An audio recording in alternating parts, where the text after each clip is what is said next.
All right, ladies and gentlemen, boys and girls, children of all ages, welcome back to the Clockwork Nexus. I've missed you all. I've missed all of you here in this virtual table. I missed all of you guys. It's been about a month since we got together and played the campaign, so I am glad to see everybody back. Um, before I go and do a little recap, why don't we go through everybody in our half onesie clad party and just do some quick introductions so that we can get a reminder of who we are and who our character is, and I can have a minute to go over my notes. John, let's start with you. All right. I am John Riggins, and I am playing the character of Chantry, who is a Kenku sorcerer, and this is my last episode of the campaign. Well, for a while anyway. Well, Hopefully, maybe someday we'll leave the door open. well, I don't know. We just don't know what's happening. We'll leave the door open. We'll leave the light on. All right, but it is the last one. We all are going to be very sad to see him go, but as we all know, family comes first, so we support his endeavors as always. Moving on to Miss Taylor. You're muted. I can fix that for you. Hello, I'm Mothman. Hello, I am Taylor. Also known as Nerdy Pinup Girl on most social media platforms, mainly active on TikTok and Instagram. If you like special effects, makeup, D&D, cosplay, Smashable monsters, you should totally give me a follow. Today I am playing the bard of the group and the newly appointed captain of the group, Morella Luminescence, a air genasi, or a water genasi. Glowing bard inspired by the glowing waters of Japan, and she's trying her best. And that's all anybody can ask, and we love you for it. And following the returning Selkie. Hi, Selkie. Hi, I'm Selkie, also known as Tides of Ashling on TikTok, and I'm playing Ellie. She is a sea elf druid. Can I just call her a spirit druid because that just sounds accurate to me? She's a little bit emotional damaged, a little bit traumatized, but she is never fully dressed without a smile. So she tries her best to be positive and optimistic. You think that you're traumatized. That's cute. We'll work on that. All right. Moving to the man who wishes he was literally below me but has to figure for below me in the screen. Tim. Hi. All right, so just chilling. About to play some D&D. Yeah. So I play Eric Blacksun, the cleric of Nora Luna, also known as Eric the Cleric.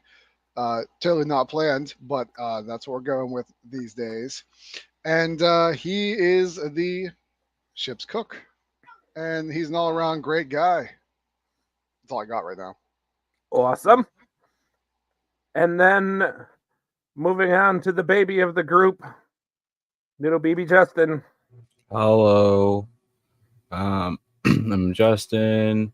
I'm playing Gale, the cleric monk multi-class, and Air Genasi, Tempest cleric, all the fun stuff. Yeah. Yeah. All right. And then New Ken. Hi, I'm New Ken, and on TikTok as Old School Kenny. Although I haven't been posting too much lately, other than stuff for this, which has been cool because I really do enjoy this. Although once we start to get fully underway with 2024, I dig into those rules a little better. I might post some more stuff because I have feelings about that. Yeah, they're not mostly good feelings, so that's always fun. That's always fun to Big post feelings. about. Big feelings. Not Big good feelings. ones, but big feelings. Yeah. So I'm playing for our campaign. This is Ubriel Ferrarius. He's an artificer, artillerist, and he is the Mr. Fix-It of the group, the Mr. Wizard, if you will, of trying to figure stuff out. And and so he's currently questing for a way to find cannons. So that's his sub quest that he's taken on at this point. So, or make them, one of the two. So, and only good things will happen. Only good things. Right on. All right, and the last, but certainly not least for the players, our resident curmudgeon, Old Ken. Happy birthday, by the way, everybody. It was Ken's birthday yesterday. Did everybody say happy birthday? Happy birthday. Happy birthday. Happy birthday. Happy birthday. Ken. Happy birthday, Happy birthday to to you. you. It's just And many more. your 1 year. Many more is subjective. It's just 1 year closer to not having to deal with irritating people playing D&D online, or Brian. So, Aw, I didn't get looped in with the first group. That's cool. you're your own entity. I am my own entity, and I own that. Good day, adventures. This is more Drunken Blade. I'm on TikTok. I'm on a bunch of stuff, but for some strange reason, I picked up like another 100 followers in 2 days, and I haven't posted anything in 8 months. So I don't know what happened, but I did get a nice commission as well. So I guess I should go back on TikTok and do something. Don't know. But I am playing Moral Dastore, and he's going to be a roguelike human. And contrary to popular belief, he is a human. He is not a variant human. He's just a human. Having some fun on the deck of a ship with Morella as her first mate, navigator, something like that. And somehow I am linked directly into the morale, not morale, but the morale of the 40, I don't know how many freaking people we're supposed to bring on board. So unfortunately, I have to be nice in order for them to not jump ship, because I will throw them ship. You said that Morel was a nice guy and not an asshole. And then in the first 2 minutes of the session, you verbally berated somebody you looked at as an old friend and like just put her down in every single way possible. But no, not That's how I show love, by beating you down, making you conform. Toxic affirmation. My love is my love comes out in verbal abuse, but not for real, just as a character. Not for reals though. Not for real. And I, as ever, am Big Chief. You can find me on the TikToks, though I, like Ken, haven't posted anything in a hot minute. But I'm on there. I think I'm on Instagram now. But you can find me there at Big Chief 1387. Primarily D&D stuff, like 90% D&D stuff, because that's my personality and my life now. But I am your dungeon master, or your dungeon daddy for the evening, because it's always a good time with Dungeon Daddy. We don't do that here.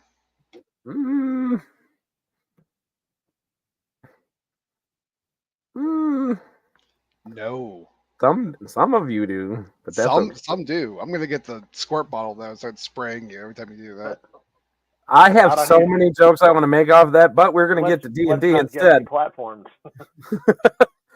But you know what? We've made it this far without cussing, and that's I said asshole though. Damn.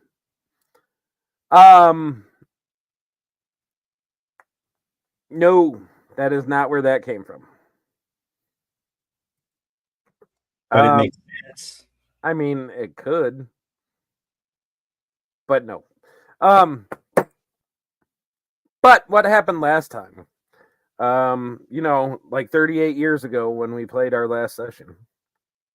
You guys had woken up on a ship without any real idea how you got there. You guys went through the ship looking for stuff. You found some stuff that seemed vaguely useful. You guys discussed your guys' roles a little bit. You guys did vote officially as to the fact that Morella was going to be your captain.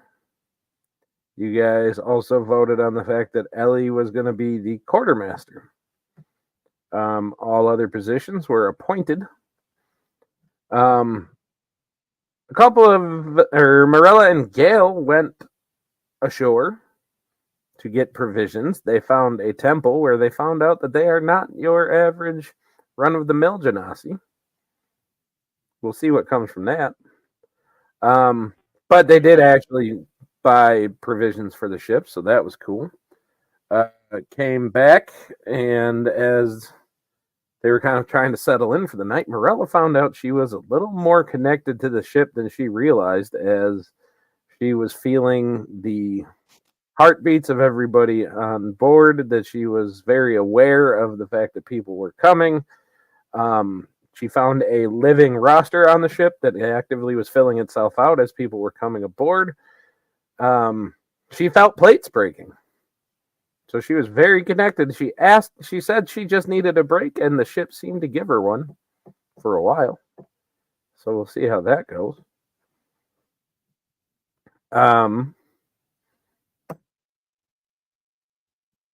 But then they decided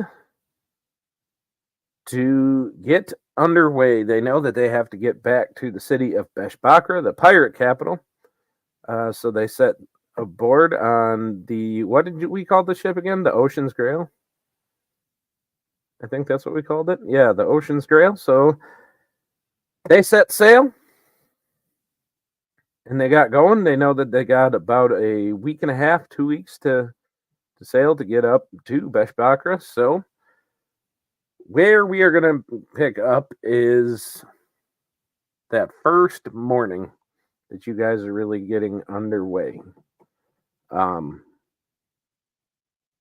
because it was communicated to me, where we are going to pick up is actually with Ellie starting us off.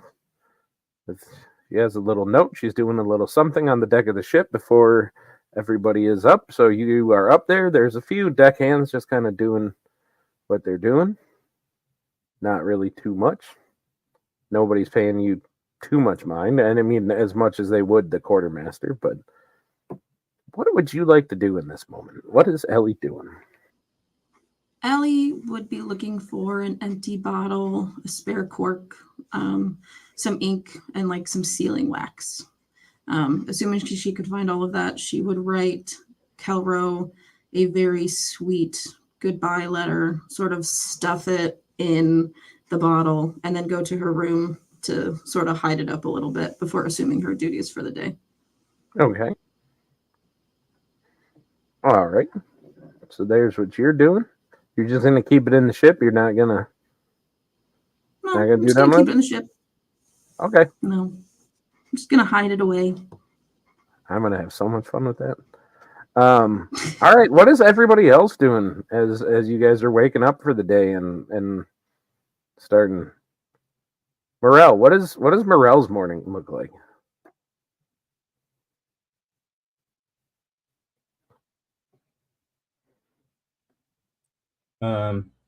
I would be up just before sunlight at the bow of the ship. If I was eating anything and there was anything in it that I didn't want to eat, a piece of crusty bread, piece of meat with some fat on it, I would be throwing that piece of fat or crusty onto the individuals that I see below me on the dock as they walk by. You're at sea right now, sir. Then I completely missed what we were talking about. And we fast forwarded so far that I am confused standing next to, I don't know. I don't really care. Whatever that guy's name is that drives this ship. Prick? I will be standing next to a prick, yes. Prick with a B. So we're supposed to not. Well, I guess we're at 20 minutes now, so we're okay. So prick. Prick. What are you doing? Driving the fucking ship nowhere? Does somebody give you directions on where to fucking put this ship at? That is more fucks than I've given all morning. It's past 20 minutes, so fuck off. I am Brick. And he's like pointing over the horizon. pointing over the horizon. Brick, with this map in front of you, can you point to me where you believe the destination in which you are headed to is the correct bearings? Because I believe that you are about 17.3 degrees off to the latitude of 47.337241. If you could please correct course, that would be nice. But again, can you point at the fucking map and tell me which way you're going? And he points at the map, and he like is drawing a line of the general path that you're taking, and it is actually pretty accurate. Oh my god, there's a puppy over there. Sorry, I'm distracted. But yeah, he points to it, and he actually points at, like, the path makes sense to you. It seems Does it make fucking sense when I'm not sure where we're going? It couldn't possibly make sense that I say in my head to the voices in my head. The voice in your head will respond by saying, we said that we were going to Beshbakra because that's where we needed to go, and that's where Morella pointed them and said, go that way at the end of last session. Oh, well, unfortunately, I forgot that point. I had taken a very long rest, apparently close to 3.5 to 4 weeks, sleeping on this barge of a fucking ship, trying to understand what the fuck is going on. Now that I have finally awoken from my slumber, I can see that this automated fuck stick is driving us where we're supposed to be going. Very well, then. Carry on. I'm going to go eat something. Goodbye. Have fun. Farewell. Adieu. I am Brick. And he keeps waving until you go below the deck, doesn't stop. Why are you so mean when you're in session? I don't understand. What's funny, people at home and fellow players, Ken talks to me frequently about how he doesn't want Morel to be an asshole. He's really trying for Morel to be just a good guy, a happy guy. And I'm like, okay, nobody does anything to him to piss him off. And he is immediately just like, fuck this guy, fuck that, fuck this ship. I fucking hate this. I'm not paying the fuck attention. I'm the fuck out. in my brain, as I'm hearing this voices clamoring around and scattering about, diffusing what little cells I have that I need to utilize to be able to put one foot in front of the other, I quickly realized that, well, I don't really give a shit about anybody else, and I've never ever really called any of the crew out and been mean to them. So I feel that I'm doing quite well today. The voices in your head agree, and they are amused. All right, let's go to Eric. What is Eric doing? Well, Eric has also been up since before sunrise. He would have gotten the galley ready, and he would be cooking breakfast for anyone that chose to come and get it. We are well stocked at this point, so it would be a full breakfast. You know, eggs, probably some bacon, because I know we got meat. And we got salted pork, according to Ken. According to Ken, bacon doesn't exist. It is only salted pork that is fried. Which is the same goddamn thing. Which one would infer is bacon, but apparently it's not. So think like Howl's Moving Castle meats. Yes, exactly. And, also coffee. Because, he, being the cook, he is also in charge of the alcohol, and that is off limits until at least 11 a.m. That is appreciated. But yeah, that was mostly his morning, and also trying to get all these cats out of the way, because apparently we took on a bunch of stray cats in port, and Eric has kind of taken a liking to them. Most of them live in his room. He didn't put them there, but they live there now, and he's making sure they don't interfere with the food too much. The what? All the stray cats. Stray cats? They are now living in there, yeah. Yeah, and all of the rest of you notice that this ship has like the least amount of rats that you've ever seen, but there's like 8 cats running around. We will have to take on some rats at some point just to feed these cats. Rats. Just keep in mind there were 9. All right, Gail, what's Gail doing? Gail sleeps in. But after breakfast, he is going to put his assistant to work Traxador, the elf. And he's gonna have her start setting up appointments for him. When there's an X in the middle, that is definitely a Z sound. What? You know what? I don't- Traxador, but yes. Yeah, whatever. I'll say her name wrong every time on purpose. Just to showcase the power differential between the two of us. Beautiful. So she's gonna start setting up appointments for anyone who needs it. Okay. And yeah, Gail's gonna start prepping his office space. As you ask her, no, your schedule is completely free today. Nobody signed up. We put the thing in the galley. Nobody put their name under any of the slots today. Okay, well then I'm gonna go take a nap in my office. Just let me know if anyone signs up. Okay. All right. Bye, Traxador. Dick. All right. And what is Uvriel doing? Well, after a little while of checking on his tools to make sure everything looks nice, shiny, in order, paper clips in the right place. I'm gonna go check things out with Eric, and say hi to the cats. Okay, so as you leave your little workshop, right after you have organized everything, Yeah. you hear a really loud crash, The hell? and you realize that it is your little, I think, goblin assistant. Oh, I got a goblin assistant. That's right. Yeah, he's my Yep. gunny runner, right? Yep. Hey. So you just hear, and you just see him, and he is standing there like, I didn't do it. I might have did it. Yeah. Well, just clean it up, because I'll be back in a little bit. Did you want to come to the galley and get some food? No, I ate this furry thing that was running around. No, good. don't eat the cat. Don't eat the cat. Are those the one with the gray fur or the orange fur? Both. Don't eat any of those. Those aren't for food. Oh. Yeah. This is awkward. Eric's out. I gotta have to tell him. He'll talk to you later. Okay. You might get in trouble. But just clean up if you can. Clean up the mess that you made. Don't chase the cats through my stuff. All right. Okay. Okay. Thank you. Okay. Okay. All right. I'll see you in And a you little see bit. him just kind of throwing shit back on the shelf completely ceremoniously. What a hack job that is. I don't even know. I'm just gonna have to, figure it out later. I don't know.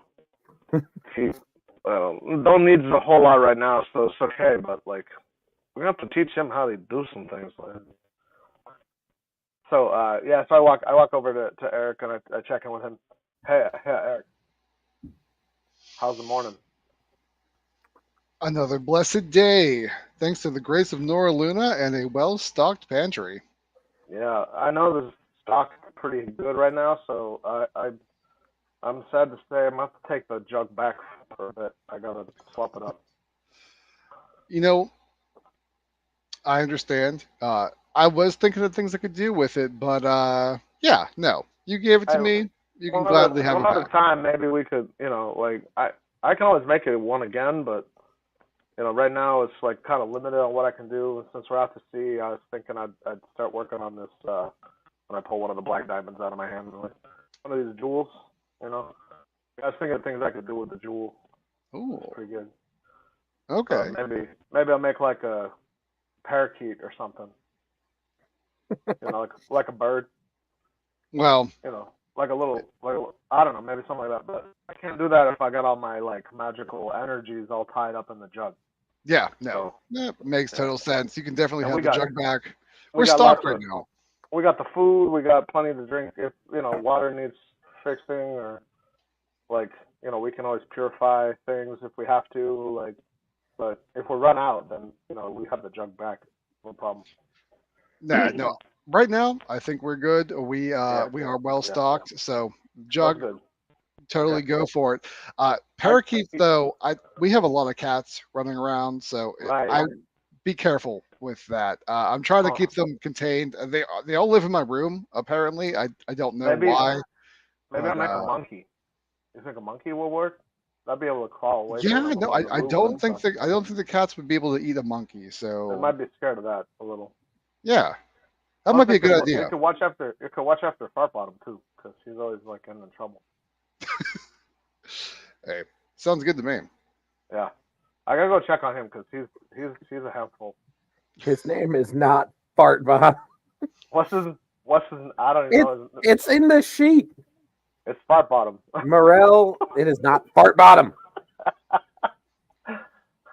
No copyright infringement. That's why it's Fart Bottom, not Fart Buckle. If you go, that's right. Yeah. Ubriel, if you go into your, if you go into the sheet, you can look at the 3 individuals that are your crew. He's specifically referring to a kobold named Keg.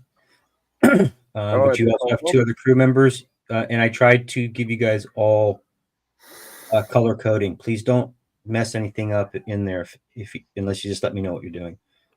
Please. Oh, looks like we're losing John early. Oh no, he's got stuff going on. Oh no, there goes his great. Love you, John. Love you, John. John, sending lots of love your way. Quick, Suggy, go get Talon. I'm just kidding. I have everything balanced tonight. We're good. There he goes. Hope everything's all right. John, I guess that John had to go. He had something going on. But anyway. What in the living fuck? What just fucking happened to me? I was walking along the deck. I was looking at these dumb fucks trying to figure out how to tie knots and rope. There's Jesus Christ, that guy just fell out of the fucking standard. I don't know what the fuck he's doing up there, but who gives a shit? And then there's a large mass that seems to be weighted down upon my head. I can't figure it out.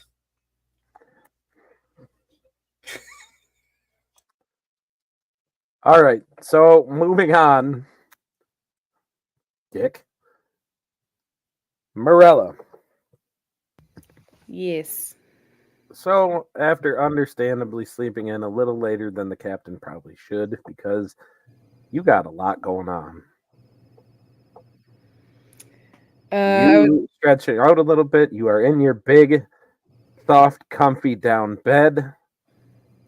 The sunlight is just starting to peek through the coverings on your 4-poster bed, the little, like sheets that are not sheets. Canopy? Yeah, canopy that's drawn closed and everything. So you're in a nice, safe little cocoon of quietness, darkness. What are you doing? Morella, she'll kind of like open her eyes, realizing that she slept in. She's immediately going to get up, get dressed in her battle gown. She pins up her hair with a few seashell pins, and just kind of make sure everything's straightened out before she heads out onto the deck. The first thing she's going to do is check on Brick and see how far along they are on their journey, and just make sure that we're par for the course and still on the correct path. And I will say, for you to know, all he ever responds with is "I am Brick." So you don't get really like. Yes, I understand that, but I will say, Morella would probably point to to thing and hold up a number 5, I am Brick. She will try to speak Brick back to him, but she will also try to communicate about how many days this is going to take, and she'll hold up a series of numbers if he is capable of doing that. He just kind of politely nods. Okay, all right. At that point, I will just check and see if there's any landmarks around to see if I can figure out how much progress we are making. Were you guys Morel, did you say that you wanted to stay close to shore when you set your course?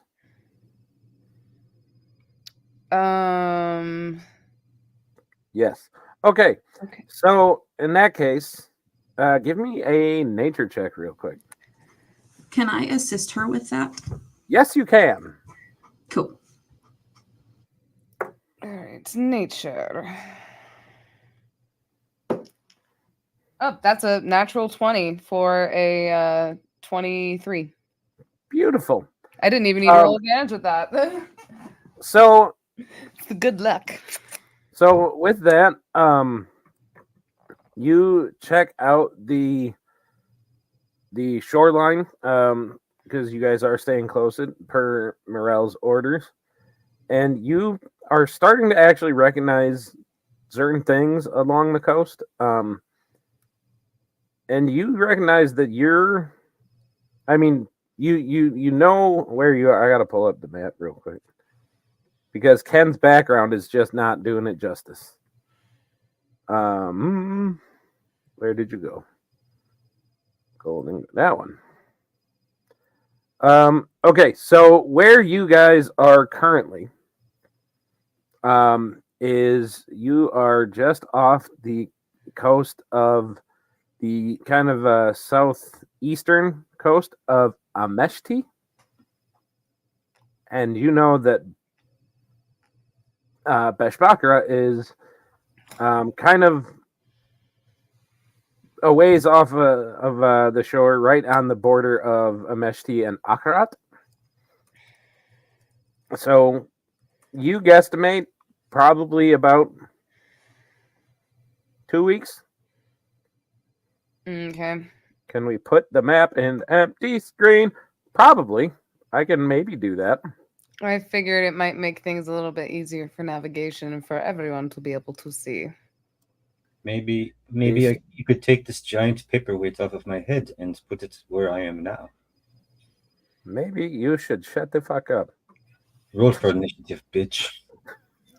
But upon figuring out how much longer we have at sea, the next thing she'll do, she'll swing by the kitchen, check on Eric.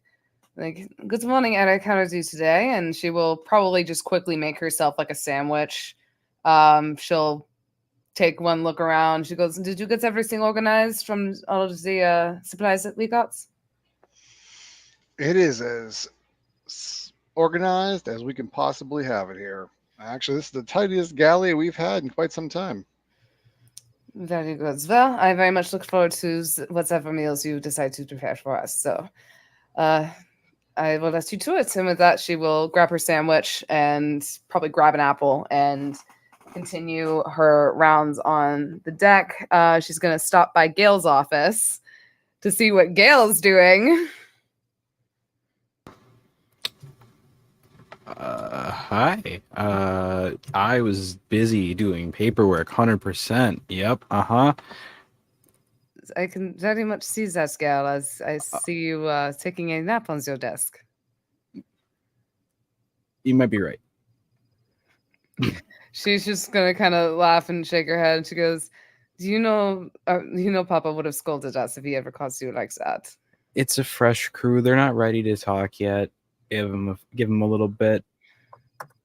Well, until then, you can take the initiative. You can always study the crew on the ship itself, see how their behavior is, and maybe work on some group therapy sessions if there's any issues that may come up. I would like someone to be able to keep a close eye on this crew, and if you have nothing else to do right now, I trust you when it comes to analyzing what all we have brought on for us, and just make sure no one is that much of a troublemaker. So you know what I mean? All right. I will get on that in like a half hour. I gotta finish this paperwork thing real quick. She's just gonna kind of like just let out a sigh. She goes, "If I do not see you on the deck in a half hour, I'm dragging you out of your office myself." Okay. And she is, and she will close the door and switch the sign that says the doctor is out right now. And so no one walks in on the doctor asleep, taking a nap. She will refer back around after about like 30 minutes and get Gale up if she needs to. She'll probably then go and check on Ubriel, just see what all he has planned with the stones that we have found. Well, I'm trying to make a maybe something like small that could help us out.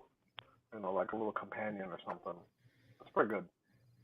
Well, I will say it's aside from the cats on here that seem to have shown up. Well, we got a lot of cats. I had to make something. I mean, Eric suggested that maybe not a bird. This is a good idea. Yeah, I feel like we may have more trouble trying to get the cats to not eat it. But well, it's Like, but like aside from it being maybe a monkey. Something could- ooh, like- that actually might be a very good idea. I Get like- into small I like places that and they idea. have thumbs. Yeah. You could be like a little scout. Check stuff out. Look places we can't get to easy. I mean, maybe Ellie could get there. She's like if she changes shapes and stuff, but like I don't know. Anyway, but that'd be nice. She could have a little pal go around with her, go places. That'd be good. Well, I very much look forward to it. Let me know if there's Yeah. anything you need from me. No, I think we're good so far. I mean, still thinking about cannons. Like, me, want to blow stuff up, make things go boom. But we can't yet. I mean, I make a little cannon. That's good. That'll make stuff go boom. But Well, we need to start somewhere. Just try not to blow up our ship. no. This ship. I blow up other ships, not ours. That's what the whole point is. Like, if you blow up their ship, then they can't blow up yours. That's the plan. Well, that's usually is the best way to go about things on the open seas. Yeah, we Well, I like believe you. that. Well, is there anything else, or No, I mean, we got a few, like, still week or little bit of time to get the best Baccarat, right? yes, I believe about 2 weeks. About. Yeah, So okay. maybe, hopefully, you'll have plenty of time to get what you need done, and hopefully it will I'll come in stay handy. busy. I'll try to whip my crew into shape. I got like a Goliath and a dwarf and some other people who can help me out. We'll see what they can do. Well, if there are any issues among the group, always feel free to reference them to Gale, and he will be happy to try and figure out anything if there's any tensions among the group. You got it, Cap. Thank you, And Adriel. as I turn around, I kind of switch my tail a little, like switch it up to like give a reverse salute with my tail. Oh, I love that. Oh, I love that. So I will leave you to it, Adriel. And she. I Oh, am- then. That's what Pardon? tails are for. I will say Morella will then probably make her way around to Ellie and check up on her and just see how she's doing. How the state of the other guy that's hanging out with them. Early in the morning when you find her, she's probably hanging out with Vori, who is a Goliath, I suppose, and she'd be sort of looking around. That's her little buddy, her little boat buddy, according to the index thingy. And she would sort of be teaching them signs to see if there was like whirlpools and like pointing out certain fish and just being really silly, trying to mentor them. And then she'll notice you and just sort of, hi. Morella will kind of give a wave upon seeing that Ellie is very much involved in training this individual. She doesn't want to interrupt all that much, but she will kind of just give a wave and just kind of give the look of, if you need anything, just come to me. And she will then make her way to Morel. And she'll walk up to him. She goes, "I'm very sorry. I stepped in a little bit late today. It's very weird night last night. I just made my rounds. Do you have any concerns or anything to report to me?" No, my captain, no, you are allowed to sleep in as long as you want to. I hope that the creaking and the mass of this tug that we are on is not disturbing your beauty sleep. Although you do not need any, that is not a hit on you. That's just me making a obvious pointed kind of comment. To be honest with you, my voice keeps changing every time we meet. So maybe next time it will be some other voice, but I have no idea at this point. I am hopefully going to be able to literally whip this crew into shape and get them on board with the tasks at hand. It looks that we have 16 individuals that are currently in their bunks sleeping. They are due to come on deck in approximately 7 to 8 hours. Hopefully there will be enough cat stew for them when it is available. If not, it's perfectly fine. We'll figure something out for them. But I was wondering if you could have Ubriel, see if Ubriel can make something for us that would be quite beneficial. Well, I believe he is currently working on, I believe his plan is to make a robot monkey with some of the stones that he has gotten. He's also mentioned a small cannon. I'm not sure what a robot is, but a monkey? Okay. Well, he can fiddly fart around with whatever he wants to down there, but I think it would be most important. I think he can imbue an item and take an item and imbue it with a message of some sort on it.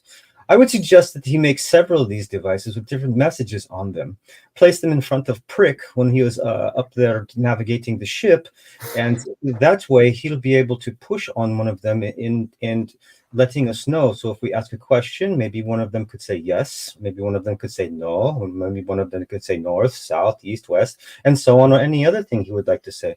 But it might be something that we could use. Well, I honestly very much agree with you. I say we might not want to overwhelm Brickles that much, so let's start with yes or no. If you can understand that, then perhaps we can move further from there.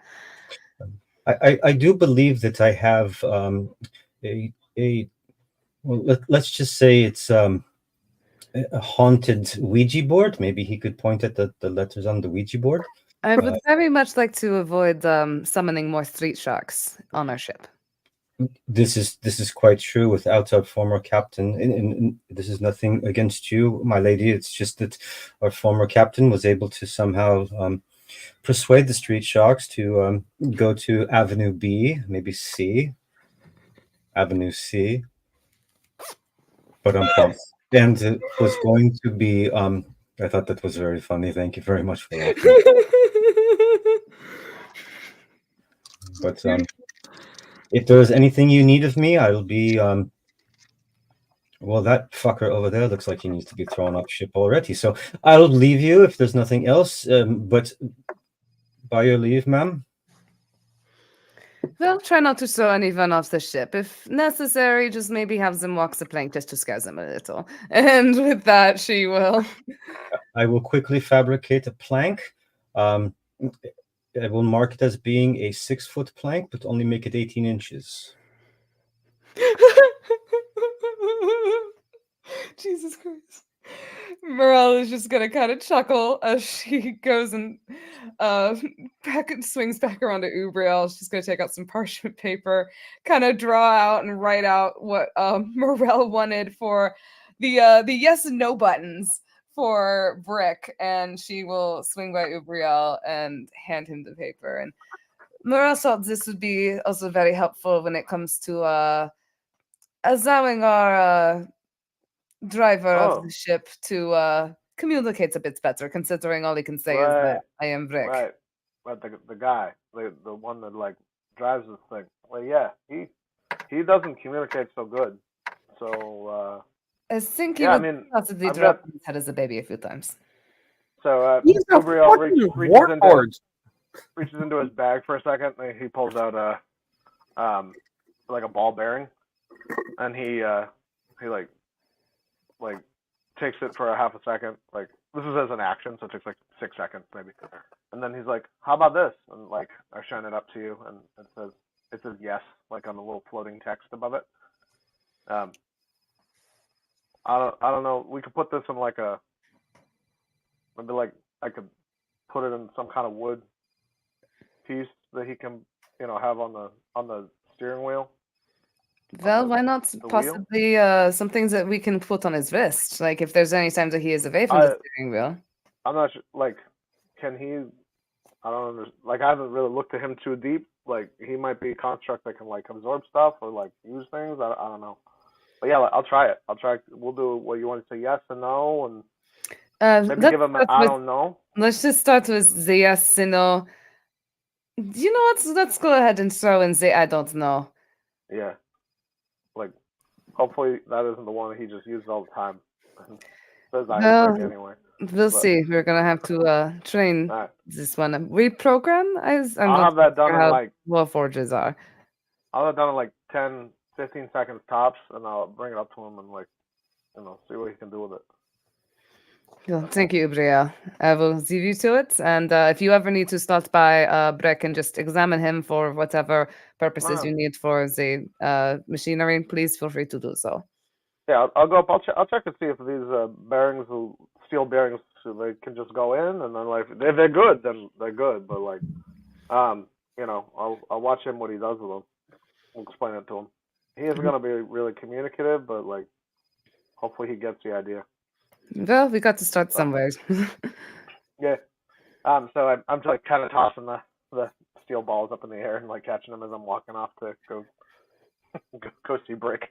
All right. I would say probably after that, Morella would kind of take a moment after seeing everything's just kind of settled. She would go up to the sticky part of the ship that like sticks out, and she will probably just gently again walk her way up the stick and just kind of sit at the end, looking out at the ocean and just taking a moment to breathe before she has to go back to any duties. She'll also take the time to check out the weather. The weather. All right. If you're checking out the weather, then go ahead and roll a D100 for me. Okay. I'm going to have a couple of the crew make their way towards Morella. It looks like she's indicated there is something sticky up there, so I would want them to go ahead and mark the deck from the sticky. The sticky. 70. 70. Or wait, it's 07 and a 0. Did we lose somebody or people just move it? No, sorry. It's 70. So it's 70 and 0. Eric. Justin, you're on watching him for him to come back, right? Eric the cleric, no. In the meantime. Okay, so with a 70, according to this here sheet, so as the day goes, you notice that the skies are just kind of overcast. It doesn't seem like any bad weather is right up in your face, but it's just kind of a gray, cloudy day. So the sun is just kind of behind the clouds. Can't really see it so much unless you guys have a sunstone, which I will say that you guys do somewhere. Whoever's in charge of navigation would have that, which is just a little piece of stone that you can hold up, and when you find the sun, it glows a little brighter. I believe that's Ellie, isn't it? Probably. No, navigator is Morale, right? Morale. Okay, yeah. Morale, yeah. According to the thing that I sent you, actually, the quartermaster is in charge of. Wow. Yes. Well, unfortunately, I will battle her for that position because it's the only thing that I can fucking do. Fair enough. I believe Morale is like I believe Morale has like officially been assigned navigation. If I literally have no use on this fucking ship unless I am the navigator. It's the only thing that I can fucking do. Your aggressive spirit is always appreciated. The reason why the unfortunately my aggressive spirit is what got me here. Yeah. And the six children. Oh, sorry, Mo. Aggressive spirit. Winning. No, the quartermaster has input on that stuff because the crew needs a representative on where they're going. So, quartermaster captain determine where we end up going, and that's the they're in charge, and then belay orders back to make sure we get where we're going. So DM, we got did the mangonels then the ballista, we fixed those up, we paid for those, right? Yes, you did. Okay, cool. All right. I'll change it on so they're up to full hit points. Yeah. All right. So I was like, wait, I need to work on those. They're still broken, but they're not, so we're good. Okay. Eric.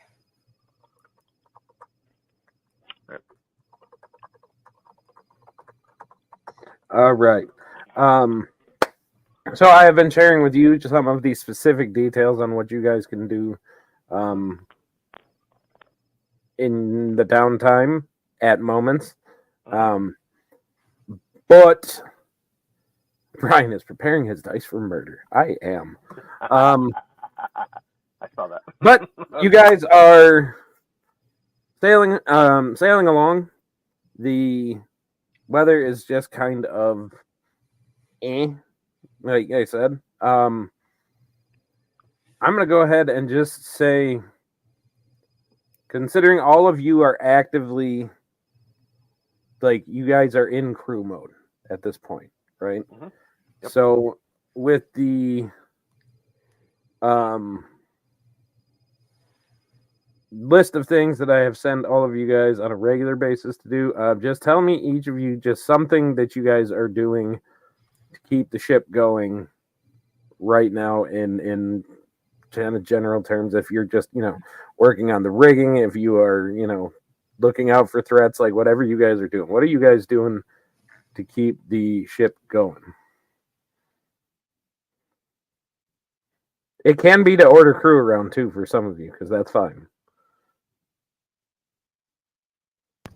I'll just say Morella's probably just making her rounds, helping wherever people need like the extra help, and just making sure everything is running as smoothly as possible.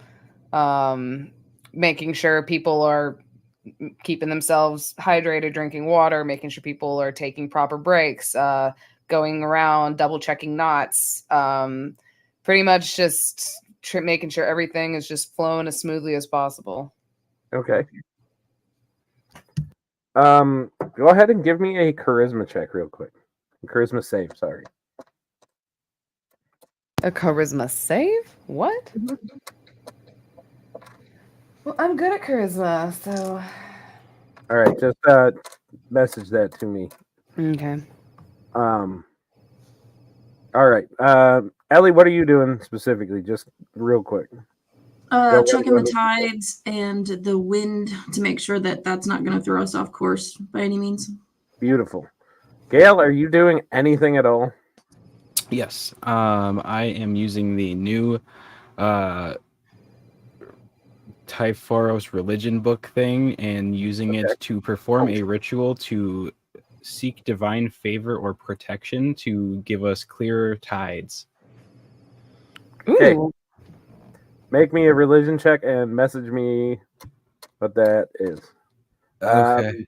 Morel, what are you doing, sir? Well, I can smell that there are some cookies being made in the galley, so I'll make my way down to the cat-shaped cookies in the galley, and I will pick up a few of the cookies, and I will break them in half, and then I will take them upstairs and offer a half of a cat cookie to each of the crewmen and let them know that they've been doing such an exceptional job. They do not have to share a whole cookie between them all today, and that I really appreciate them in much fashion and whatever strange words appear in my mind in the next 4 to 5 minutes. But to have cookie share for all. Huzzah! Huzzah! Now, Morel, do they get like heads and tails or what? Well, my human friends will have heads, and then the unhuman friends will have the tails. Wow. I can't make heads or tails of that, but it's okay. Morella? Yes? What are you doing? I would say... God damn it. Well, like I said, Morella's just kind of going around making sure everything is going smoothly.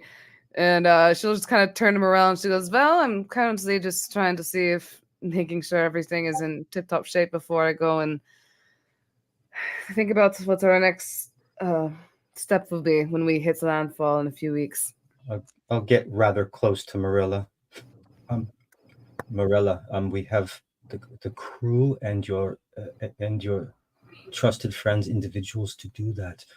When coming on deck, I would suggest just to make your way to the bridge, stand there ominously, smile, maybe, and then if you need to, retreat back to your cabin to have a jaunty dance or a sing along. But I don't want the ship's crew to get the wrong impression about you. At least give us a week or two before they settle in with your well, I don't know. I my lady, I would not want to embarrass myself, but I can help you. Maybe straighten some people out.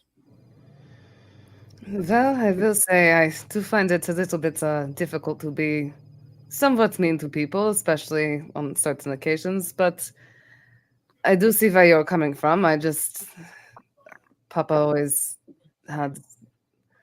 was very hands-on approach, but perhaps when it comes to crew and not people you consider family, But remember, he had that balance between his stoic attitude and stature, and then his jovial appearance.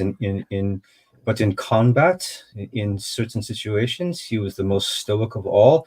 Remember the time when we were struck upon by at least 20 or more cannons, and at least 4 of those balls made.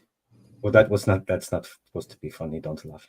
But at least 4 of those balls made their way towards him, and he did not even blink or move a bit as they ran by, taking out 3 or 4 of the crew. He was a stoic individual.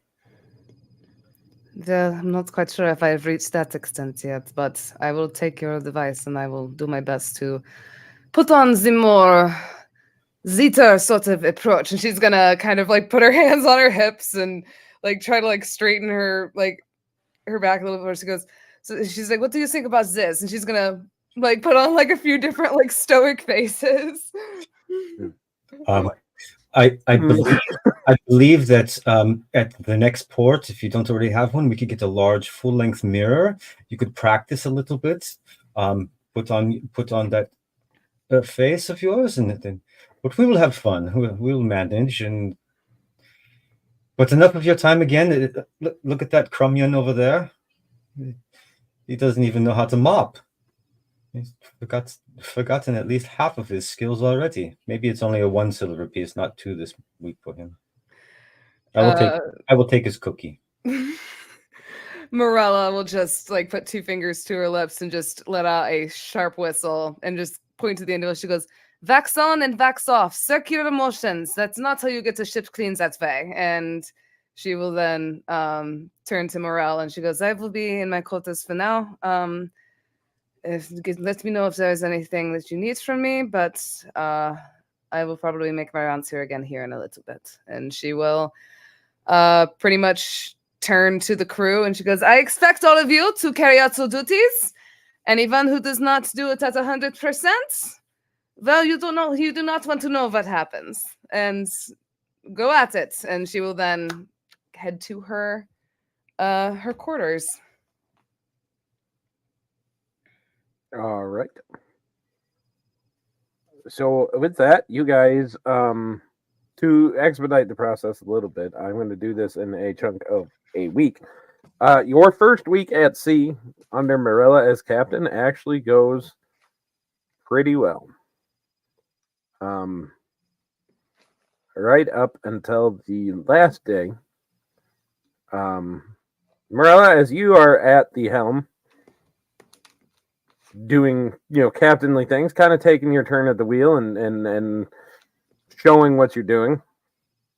I need you to give me a quick strength save. Strength save. Oh dear God. Mm-hmm. Okay. Morella's strength is not good.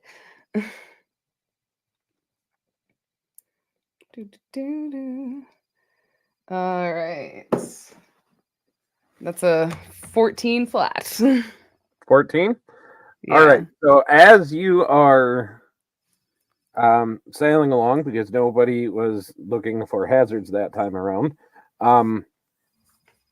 You did not notice that there was a rather large whale, and when I say rather large, I mean approximately 200 feet long, like a really big sperm whale, pretty much, that was just full on moving as fast as it could and just caught the side of your ship with its big rock-like nose and kind of like knocked you a little bit, but you managed to hold the wheel and not get thrown off course.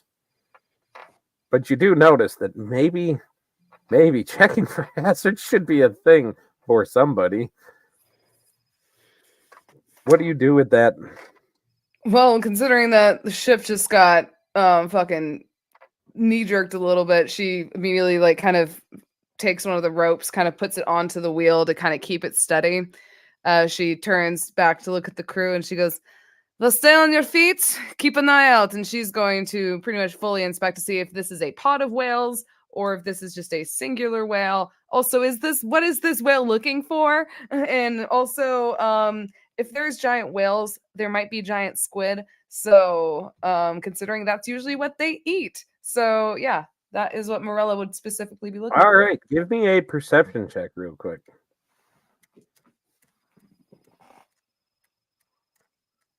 Perception. That is a 18 plus 3 for a Dirty Girl 21. Okay, so you look around, you don't see any other whales, but you kind of look over on the other side of the ship and kind of because it kind of hits you from this way, so you look over this direction and you see that this thing is cruising around the area. It's cruising on the top. You see its kind of small dorsal fin sticking out, and you see some stuff is flashing on the water towards its head, like just kind of splashing and like struggling. And with that perception check, you do pick it out as it does seem to be tentacles that are almost as long as it is, that's trying to like wrap it up. All right. To avoid hold on, let me actually read this spell.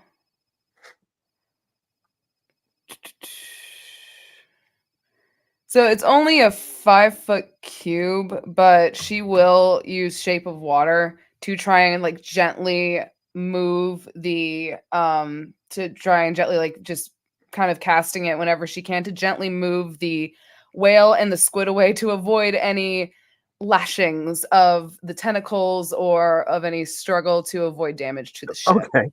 So as you're doing this, you notice that they really don't seem to be paying it any mind. Like, but you're doing it to try to get them to go away. Okay, I do have Does creator. anybody else have on I do board have or creator hear store. what's I going do on? have creator destroy water, but that's not really. I don't think that'll really come in handy with this. Yeah. She With will the pretty big much noise try of her. it- Huh? Oh, with the big noise of it getting hit, does anybody else like come up? Do we notice that, Brian? I mean, all of you guys would have noticed it. Yeah. Like I will say, I know Ubriel just will for be knocking narrative up sake, I will the say, ground. like Ubriel, you Yeah. just get your bench all like perfectly organized again, and you're like, there we go, perfect. And then like everything gets, and you're just, everything tips over and falls down, and like, and Kag is sitting there like, it wasn't me. I know, Keg, I know. Can you help me pick it up again? That's kind of pain. Okay. I'm gonna go check on what that was because maybe the ship's got run into something. Okay. I will say if the I call up what do you call it, Thorzak and Emrak, the other two guys there, the dwarf Okay. and the Goliath to come up to the deck with me because we might. It sounds like we might have run into something, so let's figure it out. I will say if it's not responding to the shape water, Morella will try to kind of avoid it or get away from it without going off course, too much off course. Yeah. Just doing her best to avoid like Okay. giant mammal. And I will say it is relatively easy to do because they seem absolutely engaged in their own business, and you get the feeling that they didn't intentionally run into you. They're just doing what animals do, and If nobody there's was one paying thing attention. Morella knows is we're in their home, not the other way around. So All right.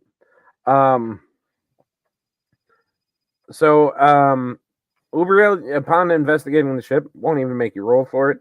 You notice that some of the boards are just slightly bowed in a little bit, but not cracked. It did not roll high enough to do any damage to the ship. But you definitely see it's like, like one of those dents on your car where you can like pop it out, but it's just kind of ugly for now. That's pretty much what it is. Is it too big for mending? I'd say Mending, it's 6 about. inches. Oh, Yeah. then yeah, because it's Yeah, like it's about like 8 or 9 foot area that, Oh. like I said, you just notice that Yeah, it's no. just slightly bowed in, and you're just like, but We're gonna have to- everything we're gonna it's still replace that one watertight. next time. Yeah. Everything is still good. All right. When I get up on the deck with the guys, I'm gonna ask Varela, "Hey, we gonna have some calamari for dinner, or what's the plan?" well, do you want to try and fight that squid from that whale? I would not suggest it, especially We got considering a good ballast though. We could maybe we could pin it and bring it in. I would rather focus on taking care of whatever little damage it did to the ship. There's no need to seek out revenge as an animal in its own home. I will say, No, it is a known thing for you guys that a way to make quick, easy money. Whaling is a thing, and they are plentiful, and it's a thing. It might take a little bit to get it, but it can make a thing. I'm not saying do it right now. I'm just saying keep that in mind in the future. It'd definitely be something Morella would keep in mind in the future, but it's not really her focus right now. She's trying to get everything straightened out with the ship and the crew, and she doesn't want to spring this brand new crew on something as crazy as this Mothman. Okay. Well, we got plenty of ways to skin a whale, I guess. Well, I feel like if we are having to drag a whale carcass, it might slow us a bit down to where we're trying to go. And I don't wish to insert this new crew into some chaos unless it is absolutely necessary. We should probably get registered as a ship before we try to do some business, right? The last thing I would like is for us to be hit with poaching. Right. So, with that handled, everybody tell me what you're doing for this last week in general. Just what tasks are you doing to make your ship run a little smoother? And this is pretty much what I'm going to do for every week you guys are at sea. So just give me general stuff that makes sense. It doesn't have to be. I did pin some stuff in the chat. Doesn't have to be that. If you come up with something on your own, that's cool too. But to avoid getting hit by giant whales, I'm going to keep an eye out for marine life on this next week. Beautiful. Watching for just marine life or hazards in general? Just hazards in general. Got it. Good call. And if there's any fishies or anything, I would just sort of talk to them and be like, "Go away from the boat so we don't hurt you." Like, it'd be silly, but that's what I would do. How do you talk to a fish when you're not in water? Well, as a sea elf, I have I was the gonna say, friend of the sea, so they can understand me, but I can't understand them. So it's more like this game of charades, I think, in my head. That's how I imagine it. all right. Fish sign Gail. language. Yeah, sure. Gail, what are you doing? So after that whale incident, I realized that I didn't do the ritual properly. Yeah. So I'm gonna take the books, start from scratch, and be like, okay, I did that thing wrong, so let's try it this way instead. Are you putting like notes in the margin? Yeah, I've got a highlighter. I'm like, don't do this. This was written in the wrong script. It's actually this. We're dealing with ancient texts here. We can't do perfect on the first try. Got it. So attempt number 2 at that, trying to do the religion. Do the religion. Got it. Would you like the check, sir? Yes, and if you could please send it to me. Ubriel, what are you doing, sir? Well, so one of the nights is like after a long rest, I finally finish up the final touches on Mr. Bojangles. Okay. Jangles, the monkey, he's a good guy, right? We like Jangles, right? He's a good dude. So he's he can crawl around and like do things, and he's pretty cool. Um, so like I introduced him to the crew. He like hangs out on my shoulder sometimes, and it's good. So so that's You one of the didn't things call I him do. Jack? What? You didn't call him Jack? We call the monkey Jack. The monkey Jack. Oh gosh. No, I was actually thinking of Mr. Jangles from the Moon Monkey from Fallout, but that's right. Nice. Anyway, so then the other thing that I'll be doing, I guess I'll throw a couple of Arcana checks at like anything magical that might be like sort of coming near the ship. Okay. Trying to pick up on anything supernatural that might be like. Sure, going give around. me that Arcana check real quick, and you can call yours out. Okay. That was a 17. 17? Mm-hmm. All right. So when you guys are traveling at full speed, the DCs on picking up stuff like magical stuff, because there are no small amount of wrecks, especially close to shore. But the DC is a little harder. So I'll say this: as you're kind of going along, trying to reach to the weave and just kind of feel it out, you kind of get these passing things. Like stuff might be somewhere close by, but as quick as it comes, it kind of goes. So you realize that maybe you guys are just traveling a little too fast to be like really picking up on it. But you know that you can mark on a map that there is something at least in this area. Sure, I'll make a note of it. All right. We'll put it in the rudder. So. All right. Attic, what are you doing? Did I pick on him the first time he froze in a minute? I did, but now he's back. What are you doing?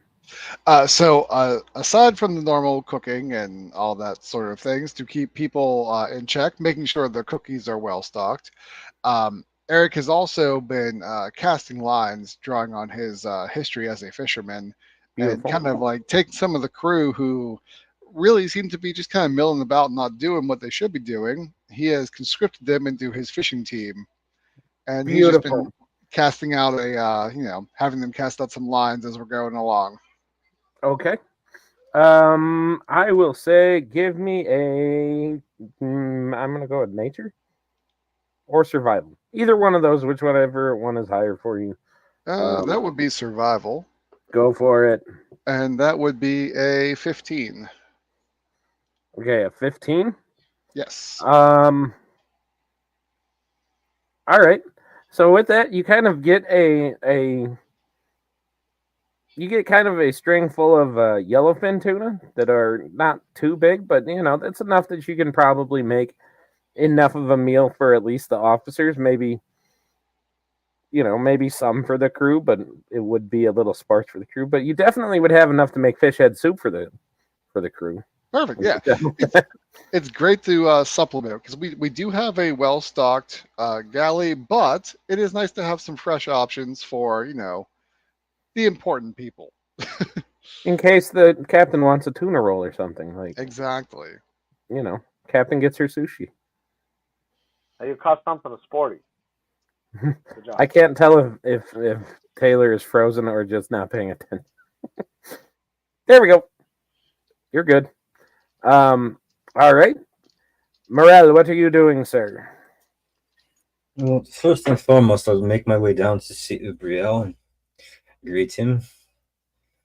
It's quite a little friend you have there, Ubriel.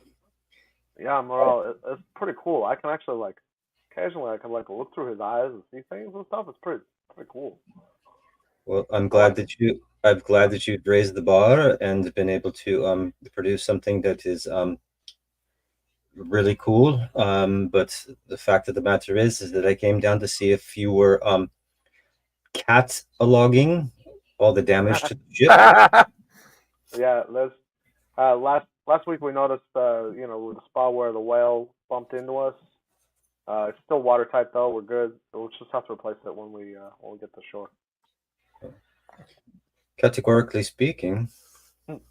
Jesus Christ. I have 10,000 words that start with CAT, and I'm going to keep every one of them, except for Catholic. We can avoid that one.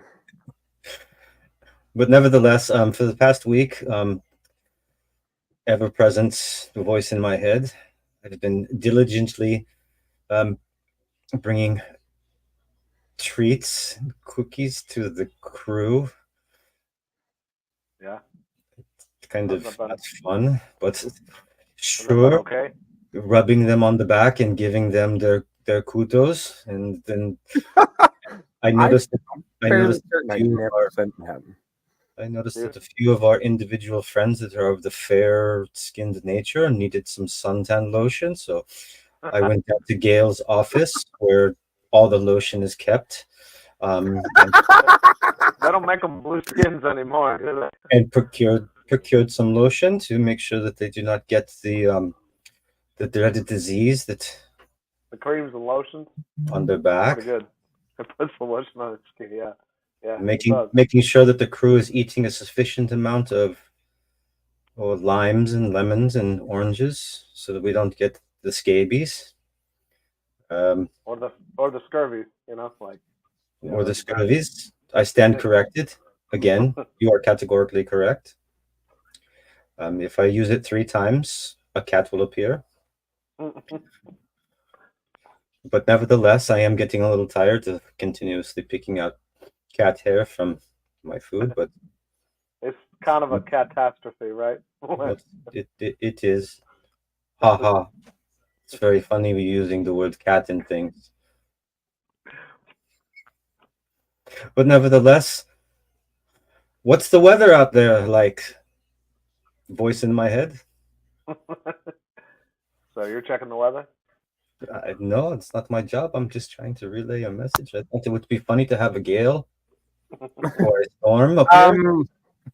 Roll the D100 for me. I will do that for you.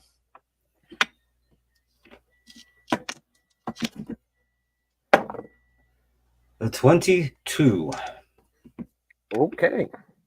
So with a 22, as you are sitting there talking to Ubriel, you guys you start to notice that the ship is kind of listing to and fro kind of more than it was. No, it's not a Category 4 hurricane, but it is. You guys are sailing into kind of an unavoidable storm. One of those ones that you really, by the looks of it, there was no way to sail around it. So you're going through it. Lightning is crashing outside. Waves are probably about 15 to 20 feet right now. So I think that's probably highly improbable, given the fact that Ellie has been so diligent at staying up 24 hours a day, watching from the bow of the ship, that it would be unavoidable. But if it is of a supernatural nature, I think that voice in my head, that we shall batten down the hatches, inform my captain that I'll get the gunners on all of their parts. And then somebody go up and see if Prick is tied down so that he does not fall off the deck. That would be such an unfortunate event. Jangles comes back screaming, wet. And I will say, Ubriel, as you go back to your workbench again, right after everything is all organized, the big wave hits the ship and all your shit just for a second it looks like it's gonna stay up there. Putting all of this back in my bag. I'm done with this. I'm done with this. And just as an added note, Ubriel, I've noticed the state of your work area is lax, and this is at least the 17th time that this has happened. So the next time, sir, I will have to report it to the quartermaster. I believe that is. Let me see. That is 4 lashes. I'm gonna build a better bench. I think that's 4 lashes on deck. Or you could take a long walk off of a short plank. So I will say, Ubriel, you notice Keg is sitting in the corner with this kind of big sheet of wood. Yeah. And he is just poking holes in all of it.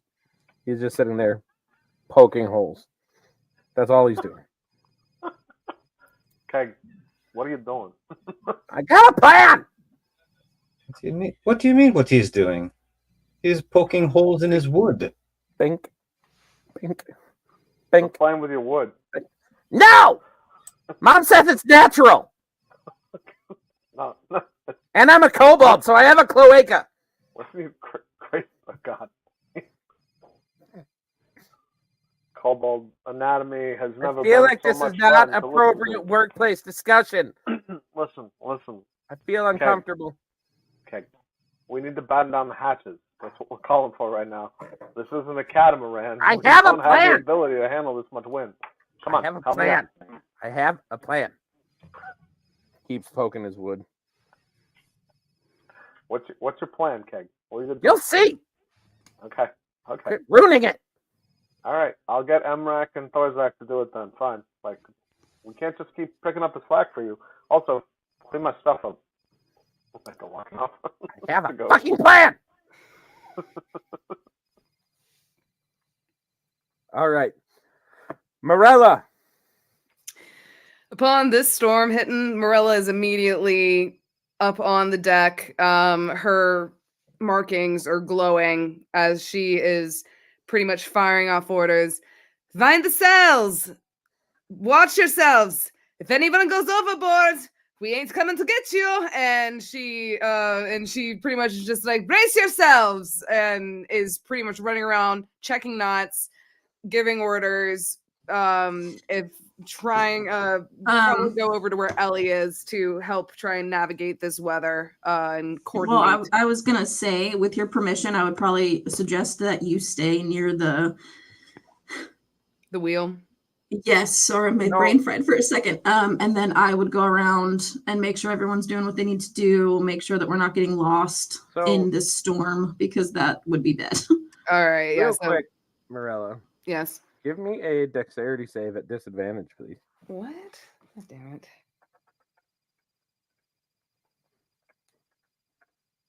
Dexterity save at disadvantage. All right, first one was a 17. Second one is a 16 plus 4. Plus 4. Okay, so you successfully do not plant on your face. But as you go over to talk to Ellie, like another big wave hits and you just go flying right into... Actually, Ellie, give me a dex save. God damn it. So you still might.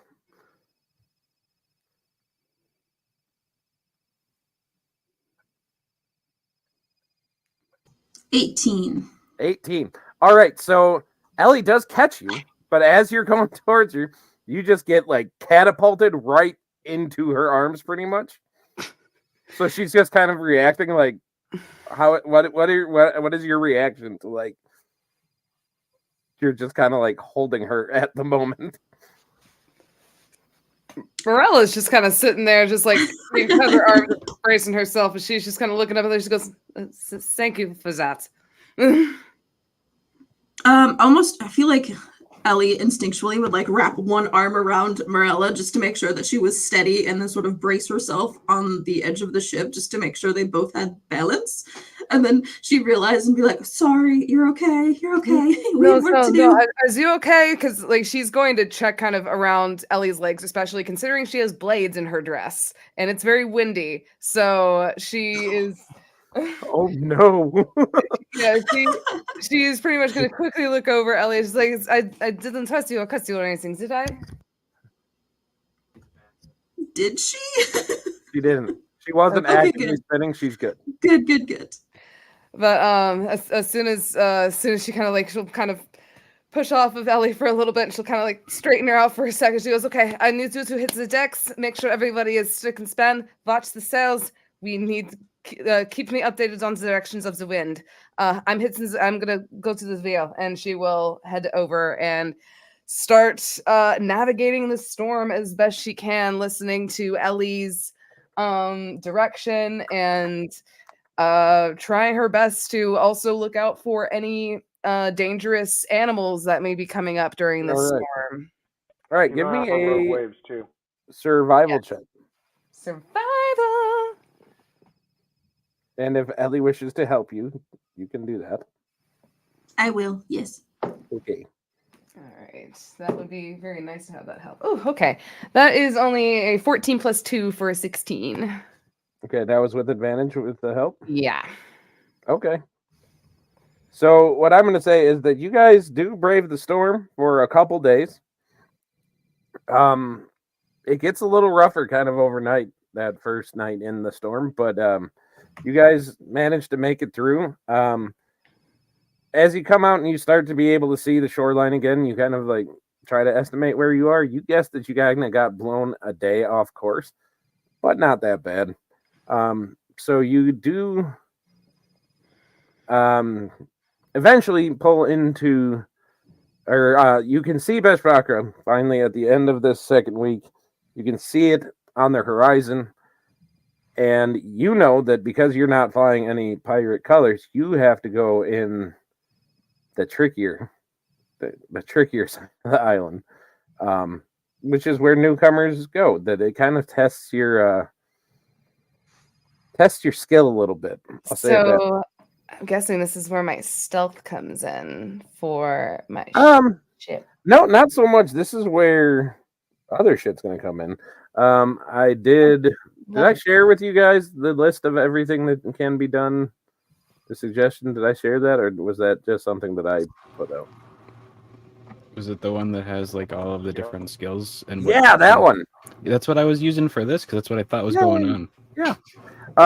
Okay, so what I'm going to have everybody do, if you have that list, you're going to go through, you're going to pick your skills, whatever skills you have that are good and you want to utilize.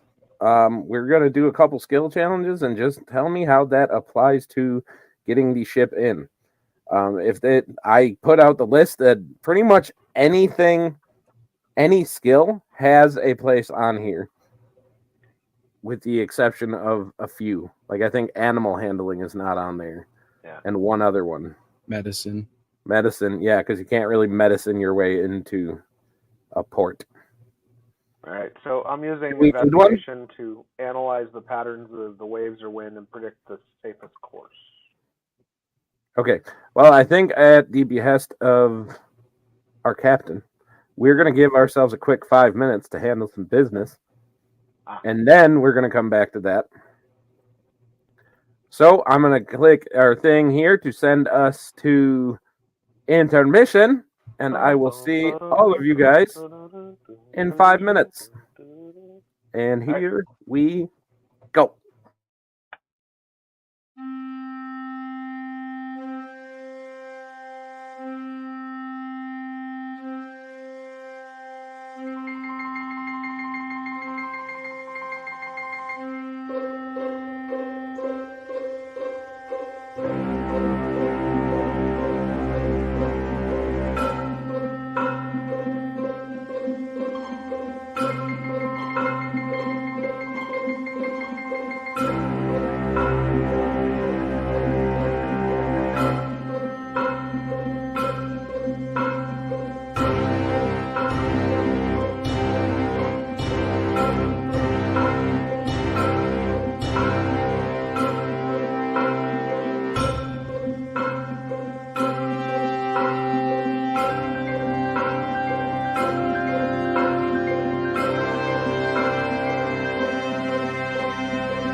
All right, ladies and gentlemen, boys and girls, we are back from our break.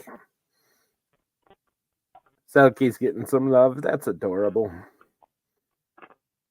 And we don't have a Morelli yet. Awesome. I just realized your earbuds are elf ears, and that makes me happy. Yeah, Yes. Thanks. All right. Well, we'll give it a little bit. Well, in the meantime, I'll kill some time. Before we get back, as we're waiting for Taylor to get back, I will say, upcoming events for the Nexus. On Sunday, over on Lady Lily's channel, she is hosting a one-shot. I was originally going to be a part of that, but due to timing, I am unable to. But you can still see Taylor, Nerdy Pinup Girl. She'll be over there. Ken, Mr. More Drunken Blade will be over there. War Torn Knight, I think, is going to be part of it, and a few others whose tags I just can't remember at the moment. I think her husband Charles will be in it. I think Luckily Cursed will be in it. So Pandora Danger will be in it. I remember that. So that will be good. And then next Monday at 8 p.m. Central, you can come back here to the Nexus. We are actually having our very first episode of a brand new campaign that we are rolling out. It is going to be called Shattered Awakenings. I am pretty nervous about it because it is going to be my first time DMing. It's still going to be D&D, but it's going to be in a more modern setting. And I got a little nervous during the one-shot that I ran to see if this is going to be plausible to do as a full setting when Ken started asking if he can find ammonia and bleach together. So that's just a sign of what this campaign is going to bring. War crimes? Chaos and war crimes. That is what I'm expecting, especially with that look that I got just from Ken. But he did assure me that his character in this one is going to be an absolute pleasure, completely nice all the time, and not at all an asshole. Just blame Canada. This fucking character's not an asshole. And the character on Monday nights is not an asshole either. He is a ordnance technician that loves to blow shit up, and and they them are in no way, shape, or form a ripoff of the raccoon from Guardian of the Galaxies. He is playing a little raccoon though. It's gonna be awesome. So yeah, come tune in on Mondays for that. Well, we're gonna do it this coming Monday. Then we're gonna take a week off, and then Mondays after that we'll be doing every week, so you can come to that. And speaking of weekly stuff, on Wednesdays you can join us back here for a little bit of chaos. Last session got a little tense, but little bit of chaos where Ken is actually the DM, and we're playing through the Shattered Obelisk and getting through that. We're pretty early, but we got some good characters going on. That campaign is called Kinship's Destiny. So if you're looking for something to do with your Wednesday nights, you can pop on over there.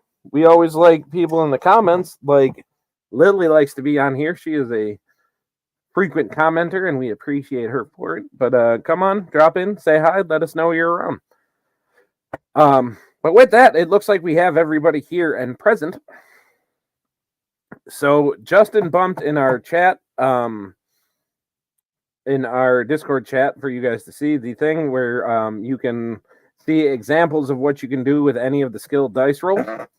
So just kind of call out what you're going to be doing in general, and then I'm going to have all of you, we're going to do this in 3 sets. And I don't want you guys using the same skill more than once. So choose your skills wisely. But we're going to start off right away. We're going to give Taylor a chance to get herself figured out. So we'll start with Ellie. What are you doing from that? I would like to start with survival checks. Okay. So what is like real quick thing. What is she doing to use survival?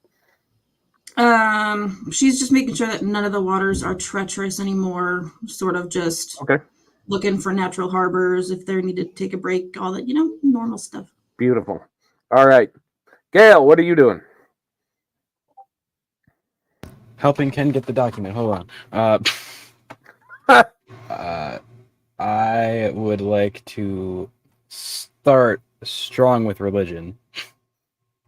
Okay. And I will allow it. And I am going to interpret omens or signs from the gods about the safest route to take. Beautiful. Ubriel. What is Ubriel doing? I am using my investigation skills to determine the safest path to go through. So up on deck, trying to figure this stuff out. So. Beautiful. Old Ken, you can see that Justin reshared it. In the chat, so yeah. But I did randomly send it 6 weeks ago. But in the meantime, it's not like the one I printed out. That may very well be the one you printed out. I mean, there you go. I print everything out, and I didn't realize this is what you're referring to. But this is just the same stuff off of your actual skills if you go into your character. Yep. Okay. All right. I was assuming it was something. I was assuming it was something very specific to being on a ship. That's why I was confused about what. I mean, it gave examples of how you could use each one, but all right, Eric, what are you doing? Eric is actually going to use his athletics to help the more incompetent crew members work the rigging and make sure that we actually, get through here unscathed. Beautiful. Morel, what are you doing, sir? I'm going to use, let's see.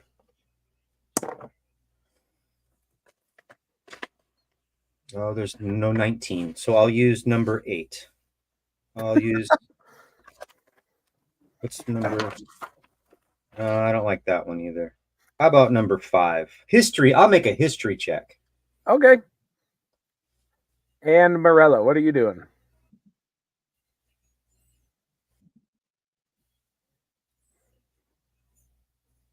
You are muted, madam. I think I'm going to do a perception check, number 10. Okay. Pretty much looking out for any rogue waves, obstacles, anything along the lines of that. Detect, she is fucking trying to make sure she doesn't wreck this damn ship. All right, beautiful. Everybody roll your D20 and share that number in the private chat in Streamlabs here so I can see what everybody got. Do we add our perception or whatever we choose? Yeah, you roll your D20, add whatever chosen skill you went with. All right. Justin is right on course.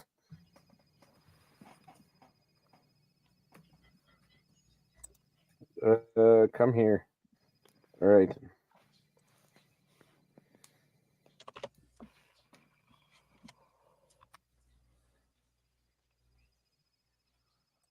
All right, so the first one, you guys make it through astonishingly well.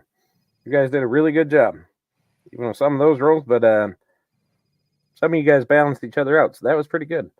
All right, second roll. Pick whatever your second skill check is, and just we don't got to go into all the details this time. Just tell me what skill you are using. Ellie. Insight. Insight. Beautiful. Gail. I was gonna say insight. So you can use insight too. That's fine. Also I don't want insight. you using your just choose a different skill every time. All right. Ubriel, what are you doing? Perception now instead. Perception. Okay. Eric. Survival. Beautiful. Morel. Religion. Beautiful. You can pick once you're proficient.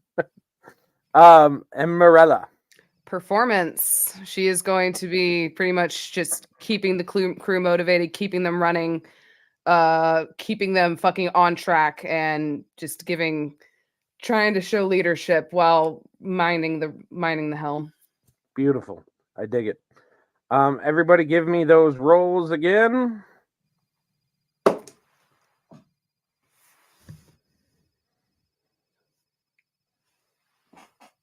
Hey, there you go, Justin. I'm proud of you, buddy.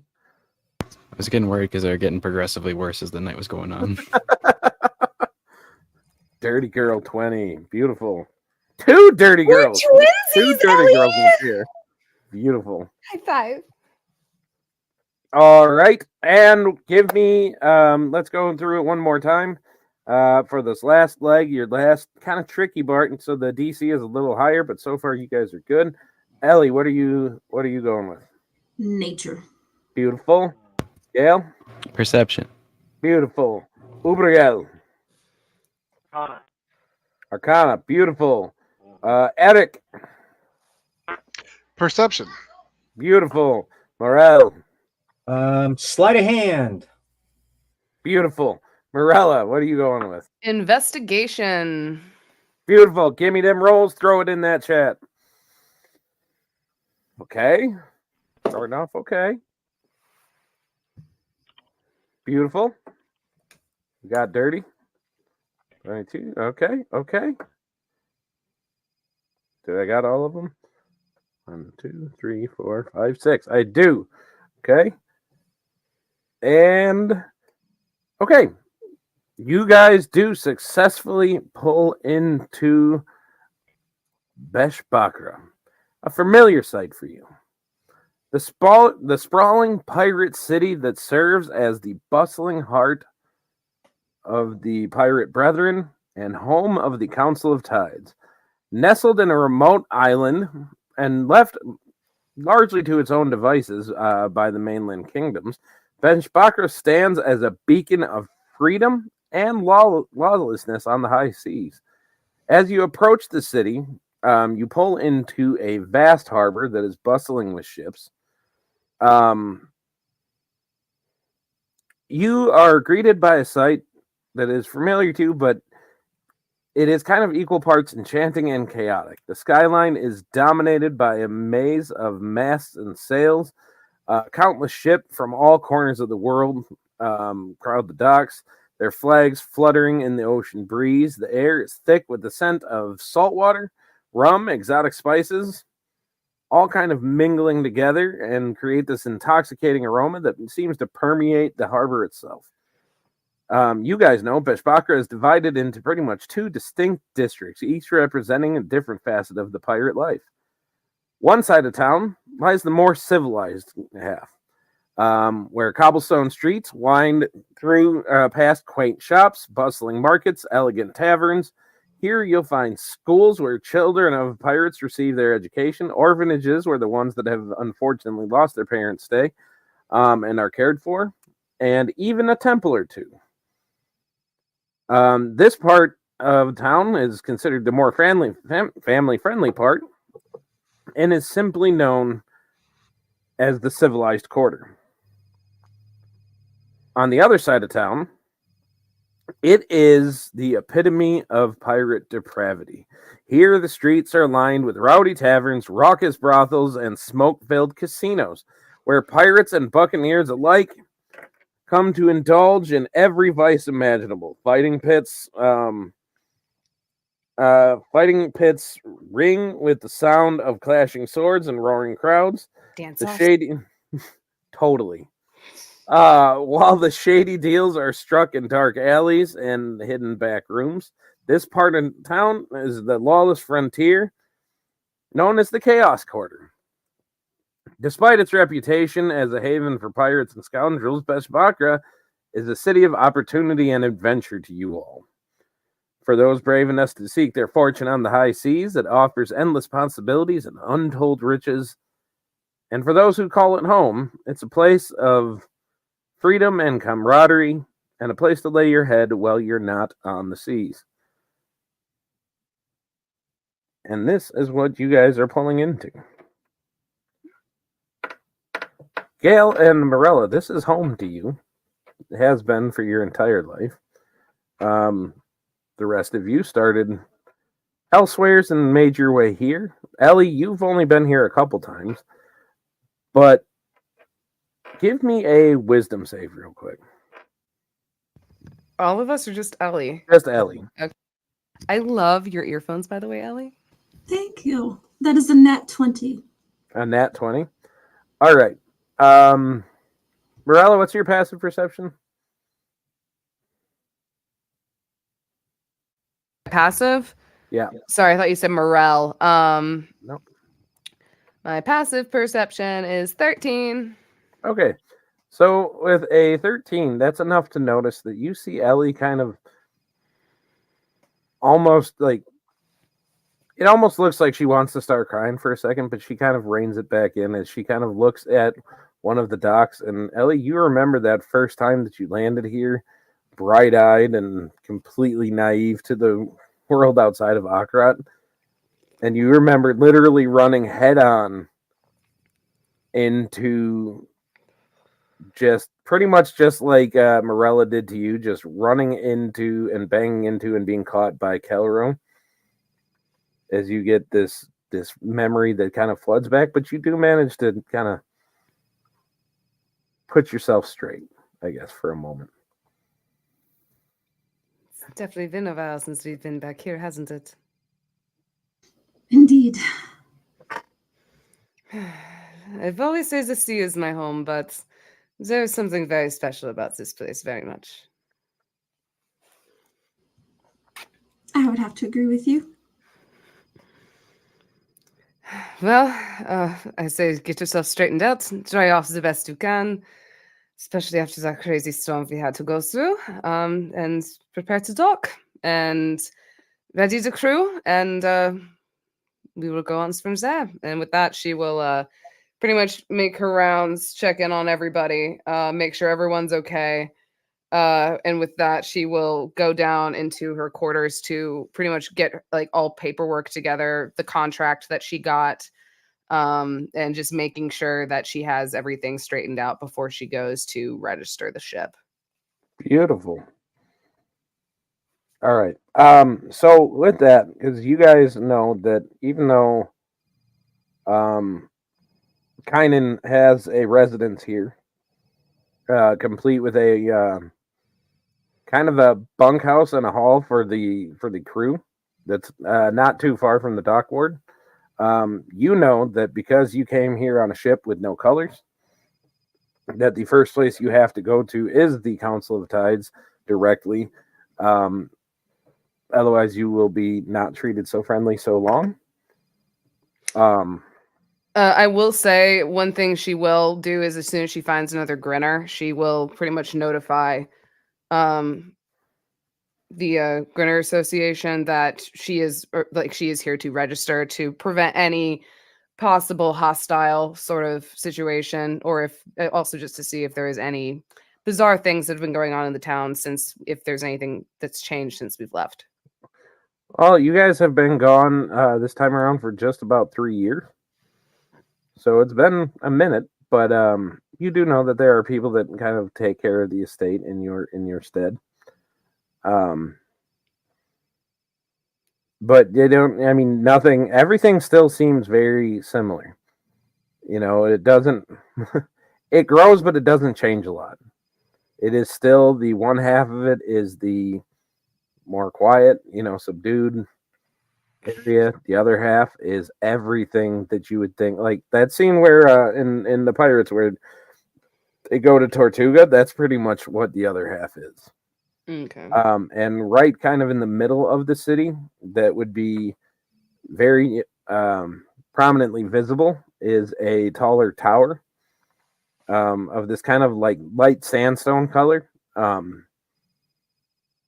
But it is there looking more ancient than any of the other structures. And you know that that is where the Council of the Tide stay and that is where you need to go. Who do you bring with you? Knowing that you probably shouldn't bring the whole crew. But she would bring Morel and Gale with her. And she will also see if Ubriel would be willing to like let his monkey kind of wander around, just kind of scope things out. Just to kind of, you know, keep an eye on things. Ellie would request to go with, but she would respect your decision if you told her to stay back. I will say she would want to make sure that the quartermaster, in the second in command, is running the ship while she's gone. And I will say Morel seems to very much more know a lot of politics, and also Morel and Gale pretty much go everywhere together. But also Gale is familiar with this town as well, and like, let's go visit the old stomping grounds. Yeah, we got this. I think I have a minute to like rub Jangles down in some like sticky, yucky stuff so that nobody wants to touch him or steal him. You should just put like a car alarm on I him. just smear a little cat poop in there so he smells bad too. I don't know. Like, He's going to try to pick some up. It's fine. Gross. It's fine. You'll like it. You'll like it. It's okay. It's okay. It's gross, but I'll wash you off when you get back. I promise. Go look around. All right. And All right, she will also so- go stop by Eric to see if there's anything she would need to pick up for provisions. He would have a small, I'm sure we've been in the sea for a while, have a small list, but probably nothing you need to worry yourself about. Eric would probably be able to pick it up while you were attending business. All right. All right. So, remind me again, who's the ones that are actually going with you? Morel and Gale. Beautiful. I don't leave the ship. So with all due respect, Captain, no. All due respect, fuck you.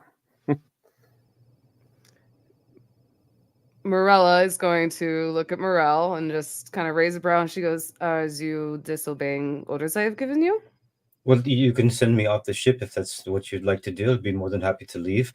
But I've already told you multiple times over the past 3 years that I don't get off the ship. In all the time that we've been together, have you ever seen me get off a ship? Willingly.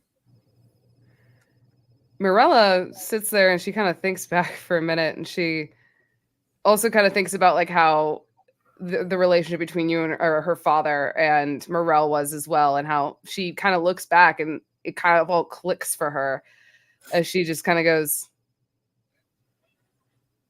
"You make a very good point. You are a very viable asset to the ship, and perhaps it is best to keep you on it. I will respect your decision."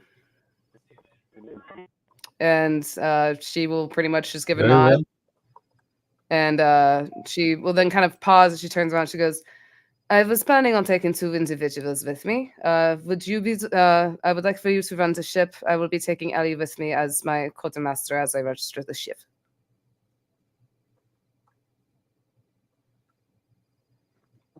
All right. I can't tell. Okay, so you're saying now you're bringing Gale Yeah, in. just because she wanted to always just bring 2 individuals with her at all times. Okay. And since Morel is wanting to stay at the ship, she is going to have Morel be running the ship, keeping an eye on things, and she will then go to Ellie. And she goes, "Well, there has been a change of plans. Seems Morel will be running the ship while we are gone, and you will be coming with me as we register." She'd give her a little salute. "I'm ready when you are." "Gal, are you?" Hey. Is this why going is to be this info? is this going to be a port in which the crew gets off as well? Yeah, they can. I mean, they haven't been off the ship for 2 weeks, so. Mm-hmm. Yeah, they can. Let them attend to their whores, and like it's once they make sure, like, pretty much she would tell Morel, make sure all duties are done and the ship is cleaned, and then allow the men to take into town, tend to any vices that they wish, and with their pay, etc., and have them back on the ship by sundown or sunrise. I'll be more than happy to make sure that all the men leave the ship. If they Not wish, the women, though? the women will stay on the boat. They could probably be quite useful, not to me, but maybe to Prick. Why? Just following your orders, ma'am. You are just also very peculiar, Morale. Sometimes I So, just so we're clear, the standing order is that all men can leave the ship. Is that what you told them? Well, not the crew, the fucking crew. Just saying, there are women in the crew, and you said the men. Well, sorry, the crew is what I meant. Okay, Jesus. Yes, but Morella would refer to as the crew, the men and the women, or the they them's, the like the non-binary. We do have a 10 female crew members. So I will let the crew off. Okay. Morella's just gonna kind of chuckle and she's gonna roll her eyes and she goes, You pulled my leg, Morale. You pulled my leg." And she will just nod. I will leave it to you, Zen. And she will go and collect her exiting party and her wandering party, and we shall go to the pretty building. Okay. So you guys make your way through the street, walking on the street that pretty much borders both districts. So it is a peculiar duality walking through, seeing like the wholesome side and like literally you see around the corner is a school on that side, and there's like a brothel right on the edge there. So it's like, oh shit, like maybe they didn't plan this so good, but it's there. But you do make your way to the central building and to this large tower. And in front of you are two very large, heavy wooden doors, decorated with kind of a sea motif. And as you guys walk up to them, they do part and open as you guys cross this kind of bridge over a little moat type thing. And they do open to you. And inside, you do see a little gnome woman that is sitting there just at a desk, kind of just going through a whole bunch of paperwork at the moment. Like, she looks up at you. She's got like the big, like, bottle bottom glasses, like just kind of like super thick where her eyes look like this big. And she's Mike Wazowski. just, oh, hello. What can I do for you? I'm here to register a ship. Okay. Do you have all the necessary paperwork showing that you're the documented owner or at least possessor of this ship at this time? Yes, I do. And she will present the proper documentation. Okay. And were you a sponsored member of the Brethren, or are you looking to, or do you need to go to the council to get their blessing? By sponsored, do you mean like someone who was a captain beforehand? And like, can you explain that like above table, please? Above table, sponsored means that somebody actively vouched for you and said that they were looking for you to be brought in as a captain and that your crew was joining. Unsponsored means that you don't have that, which is where you guys would fall because your captain died. And so Morella, she kind of will pause for a moment and she goes, unsponsored. Oh, okay. Well, you're going to have to appear before the council then, and luckily they're all in session now. So, in about 5 minutes, you can go up there. I'll let them know you're coming, and she like hops down from her chair and like she disappears below the desk immediately. You don't see her until she scurries off to the side, and she's like dropping papers on the way and everything, and she's just going, and she disappears into the door. And yeah, about 5 minutes later, she comes back and okay, they're ready to see you now. If you guys are ready, if you can just come this way. Morella will make her way inside.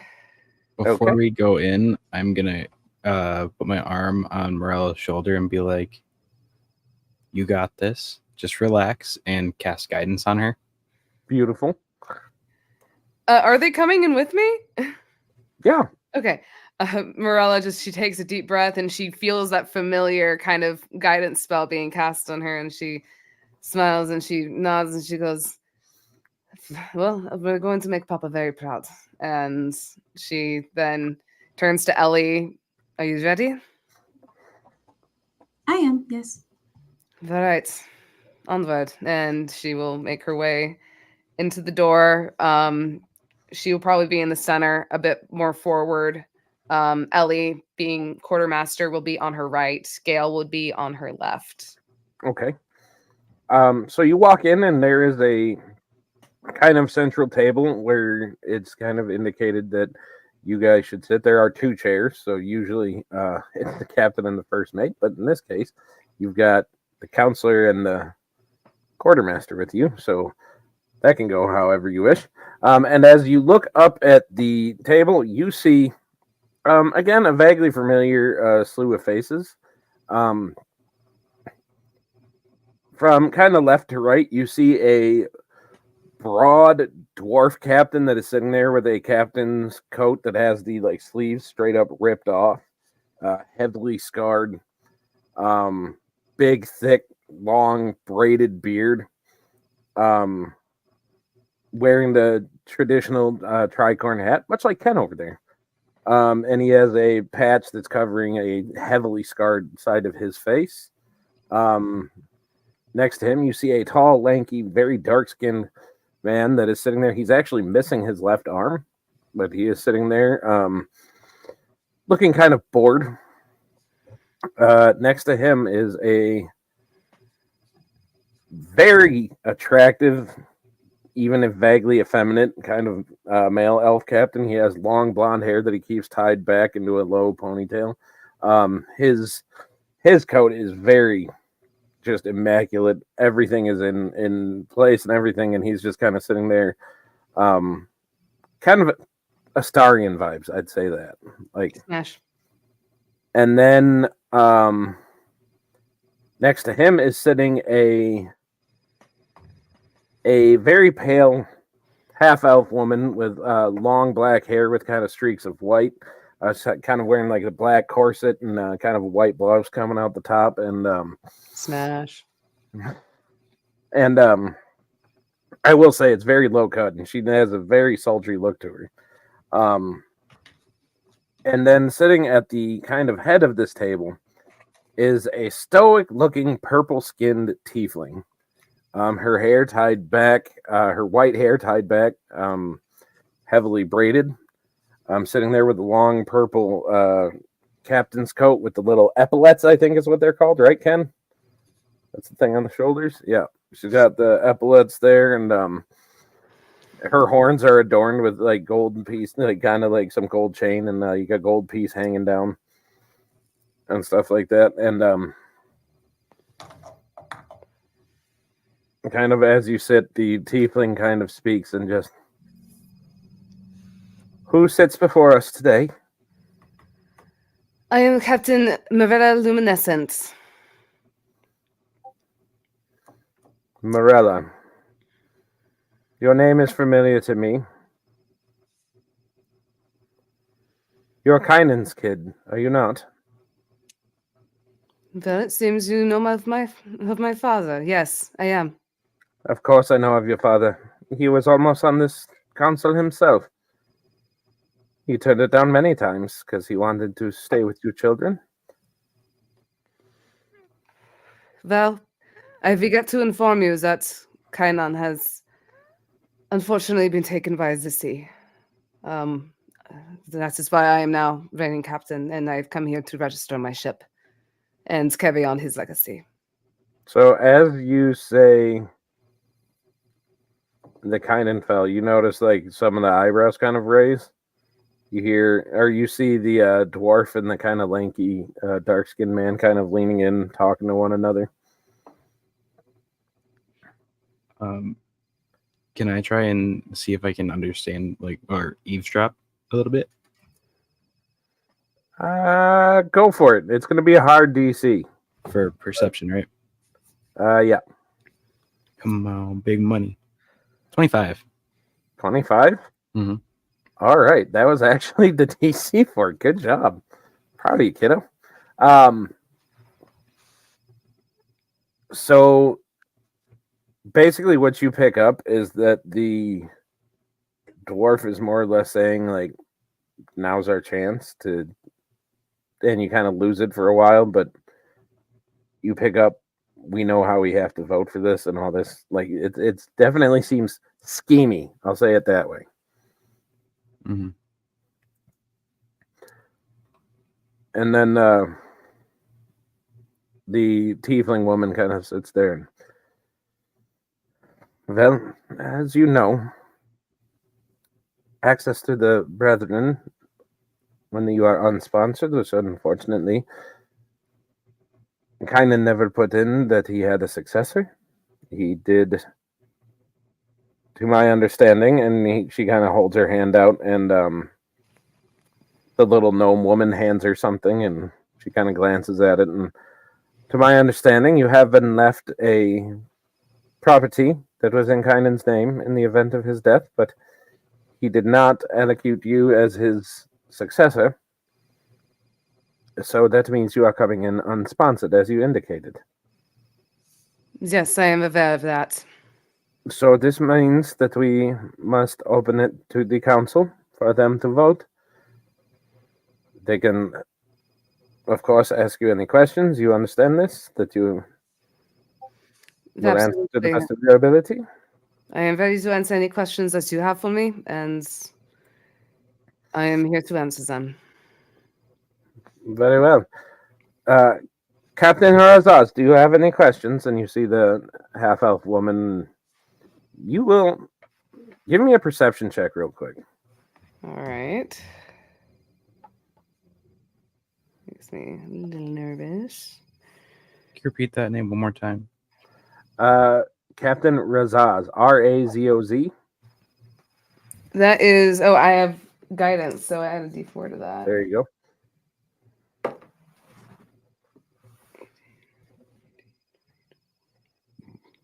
$21. 21. Yeah. All right. So you see this woman just kind of like, she sits there, and as you make eye contact with her, she smiles in this very kind of just sultry smirk kind of way, and just, I have plenty of questions, but none of them regarding her abilities as captain. And you notice that she is full on like checking you out right now. Like, Morella will match her energy as she pretty much just she returns with the same kind of sultry smile as she puts her hand on her hips, and she goes, "Well, I said I would answer any questions, but if you are not one to state what you wish, then so be it." oh, we'll talk later, darling. And she kind of gives you that just like kind of like she, and you notice a slight like Morella just kind of just sits there with a raised brow as she just stares down the woman. beautiful. I like her. She'll be fun. Razaz, maintain composure. You are a member of the council now. And she just kind of like rolls her eyes.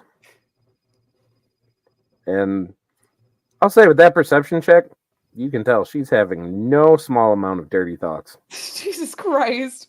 Prison. You got the picture of her. Yes. Did you Smash. expect anything less? Smash. Yeah. All right. Money. Next up, Captain Adven, and you see the elf that is sitting right next to the half elf woman. He is like sitting back, like one leg up on the chair, like just completely not invested, and just so be it. I'm so bored. I want to get out of here, darling. Morella, I've known you. I've seen you around. You're fine. So I'm glad that you still take on my reputation, as from what you've heard. And she kind of understands, like, Morella has performed here, correct? In here, no, not directly. This is your first time in this part of the building. Well, I know you have that performed in the city. You have. Yeah, well, I'm Yeah. wondering if she's performed for these individuals before, considering she's performed for upper class individuals. I would say like that all of them have probably seen your performances at some point. All right. She'll probably like if she. I can roll a history check if she recognizes him, like for any specific moments. Throughout. Go for it. Okay. That would be a 16 plus 4, 16, 17, 18, 19, for a Dirty Girl 20. Awesome. So you recognize this as Advin Kandrest, which is Kndreste for Justin. You recognize him that he actually did not come from the highfalutin part of the neighborhood. He was actually a slum rat who made his way onto a ship called the Silver Blade. And he seems to have worked his way up to captain of that and onto the council, however he managed that. He is known as being extremely sarcastic, though pragmatic. And I'll just say he has a reputation similar to the woman to his left. She will just kind of chuckle, recognizing him, and she goes, well, I suppose you know more than anyone that comes from the slums can make something of themselves. Am I right? Oh, of course, darling. Indeed. You have worked hard, I see. Well, I believe it is also hard work just as much as it is pure dumb luck when it comes to certain situations. So, if anything, the mix of the two, we just ride it out as best we can while continuing on as we always do. Oh, I do love it when they ride it out, darling. As you've always said and as I've always heard. And then you just see like the woman at the head of the table just like Jesus just like Captain Zuhad, please take this to somewhere positive. And you see the dark-skinned man sitting there. What is the name of your ship? We agreed on the Ocean's Grail, correct? Morella, she again just kind of stands up straight. The Ocean's Grail. What does it have for munitions? What does it have for ammunitions? That's okay. So munitions is weaponry. Weaponry. And you would know that you have 2 mangonels and 2 ballista. We currently only have 2 mangonels, you said? We only currently have 2 mangonels and 2 ballistas, but we are planning on expanding on our weaponry once we find ourselves a few jobs, but we wanted to make sure that we were registered first before we decided to continue on with anything. Of course, we wish to follow the law. How many crew? We currently have 30-something people? 40. 40? 40-something. So we have a crew of 40 strong. New, but they're breaking in very well. We've managed to make our way through a very difficult storm on the way here. And they pulled you very nicely. I can only hope they will improve in the future, especially considering my quartermaster and our ship's doctor, which will help keep things in check and keep the morale up and keep for an efficient crew. Ones that will surely benefit the Brotherhood. So he just kind of looks over to the dwarf and just small ship, underarmed, weak crew. I see no benefit to these. And he kind of lays back and just kind of waves it off, and the tiefling just kind of nods. And Morella kind of lifts her head a moment, and she kind of tilts her gaze looking directly at this individual. So you say that we are absolutely useless to you without even seeing what we are capable of? I figured if, especially someone who was undeserving and raised by my former captain and also my former father, who has passed away tragically on sea, as he has passed this on to me. And you are not even willing to give us a chance to even prove ourselves worthy of this opportunity. We could be of great advantage, even though smaller ships are able to get into probably places the bigger ships cannot. We To can me, be your this father's name is of no relevance. If I remember right, he took many scores, contributed the bare minimum to the brethren, while carrying on with this philanthropic mission to take care of underlings that deserve less. I am not impressed by this. Especially if his child has brought on a similar habit for looking out for those less fortunate. We have better stuff to do. So I must say, with all due respect, do you not know how our economy works? How if people have no money to spend, there is nothing for which merchants to sell, or to even for anyone if anyone cannot buy anything. You expect people to starve in the mud while also still working for you on their backs. We are the ones that have kept them afloat this whole entire time, and have also kept them from uprising against you. Trust me, we are very much needed as it is for those who just wish to give anything and everything to those who have everything that they already have. We are the reason that you do not end up on a guillotine.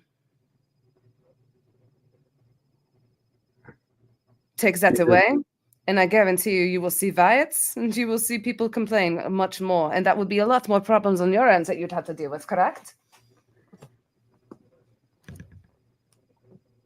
So you see this guy glaring at you at this point, and he just kind of looks back at the tiefling, and we will let cooler heads prevail and perhaps cool our tongues. Captain Bravehammer, what say you? And you see the dwarf who is looking at you with no hidden contempt as he just sits there. Captain Kynan's little songbird, rising up to captain. Disgrace.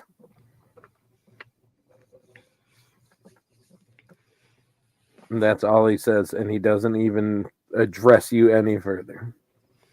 Morella just gives him the most pleasant smile as you kind of hear like a bit of a whistle come out between her lips. And literally it sounds like a songbird. And she just goes, well, this little songbird can sing very far. Think what you wish. I have my morals. Does she know this guy and what he has done? Is he shady? History check? Yeah, roll another history check. Go for it. I think you are still guided because that lasted for a while, right? It's the next roll. It's just the next roll. It's already been used. So that will be. I mean, he can still do it again if he wants. Yeah, because I have to lean over to her and be like, Bravehammer and Zahad were whispering about something schemy, and then I'll guide her again. All right. So that will be. Fuck nuggets! No! Fuck my bits? Did you just say fuck my bits? No, I said fuck nuggets. Oh, I really thought you just said fuck my bits. I was like, that's pointed. Where's my D4? There you are. Mothman powers activate. All right. Got it? Yeah, I got it. All right. All right, let's so.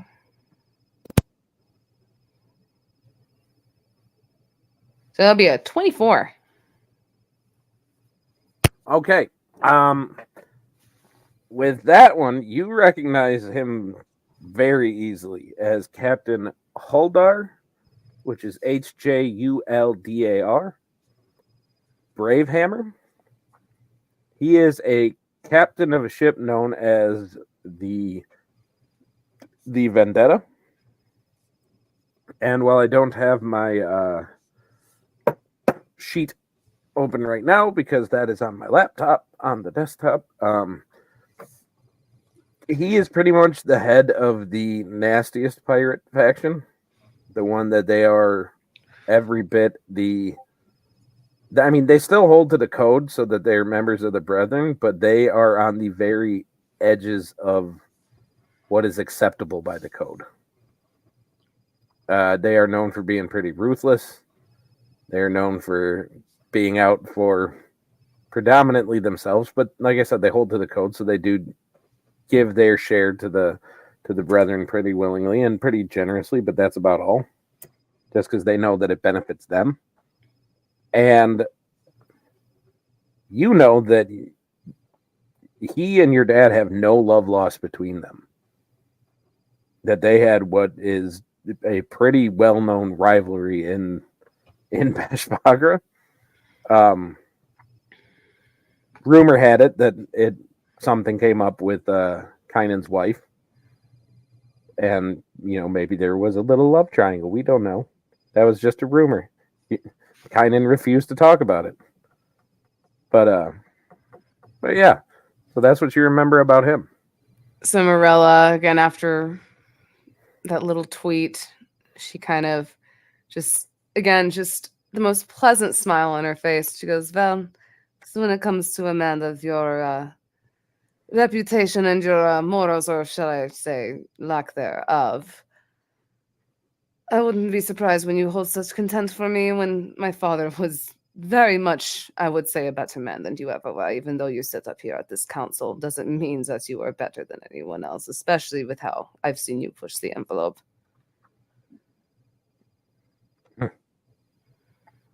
I earned for the Brethren. That's how I earned my way up here. Was filled with blood and sacrifice of innocence. But I guess that's not something you would want to talk about, would that? We're not bound to the same morals as you. I never said that you had to be. But why is it that my morals are somehow less beneficial than yours? At least we wouldn't have. At least they don't have to clean up the messes like they do with you. Oh, I clean up the messes very well.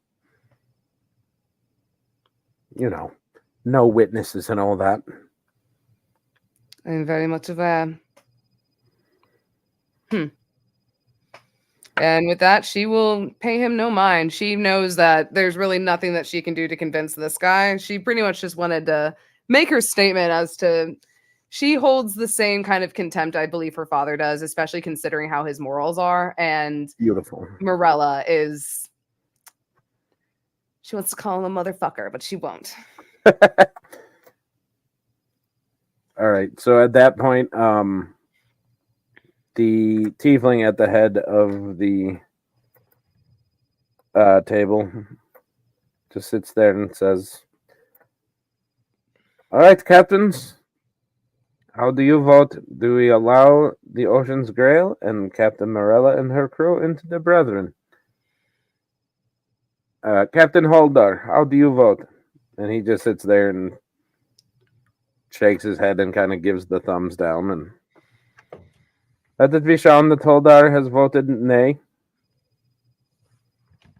Captain Razaz? Oh, yes, darling. Very much so. As she is, again, just... Yeah. Captain Adven? Whatever gets us out of here. I want to go for a drink. So he kind of just holds a thumbs up. So you got 2 yays. And Captain Zohad? And he just shakes his head no.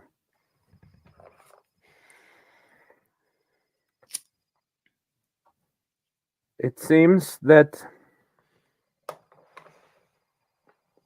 the panel is split, and as Tide Mistress, my job is to hold to the code, and it is decreed by the Code of the Brethren that the ship and crew seeking admission and not having a unanimous vote of confidence shall be given a task to prove their worth to the brethren. Upon successful completion of this task, they will be granted admission. If they are unsuccessful, they are not to be seen around Beshvakra or any of the brethren courts again. Then it will be my honor to take on this mission. Very well. And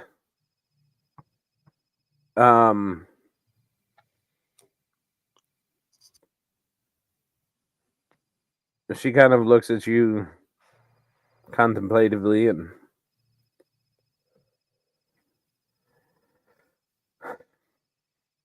I have a matter I wish you to look into.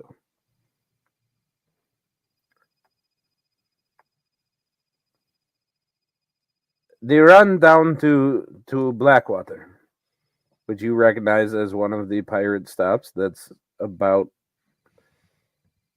a week and a half out,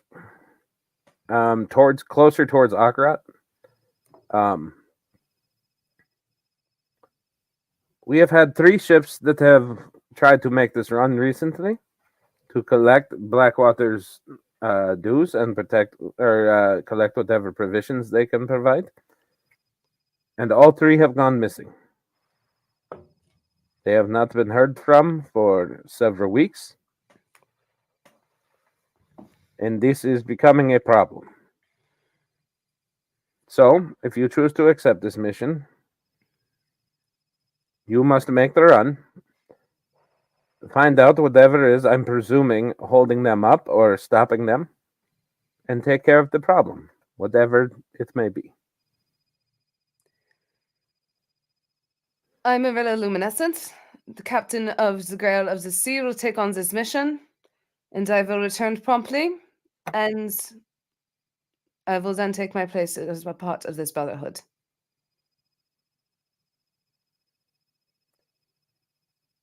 Very well.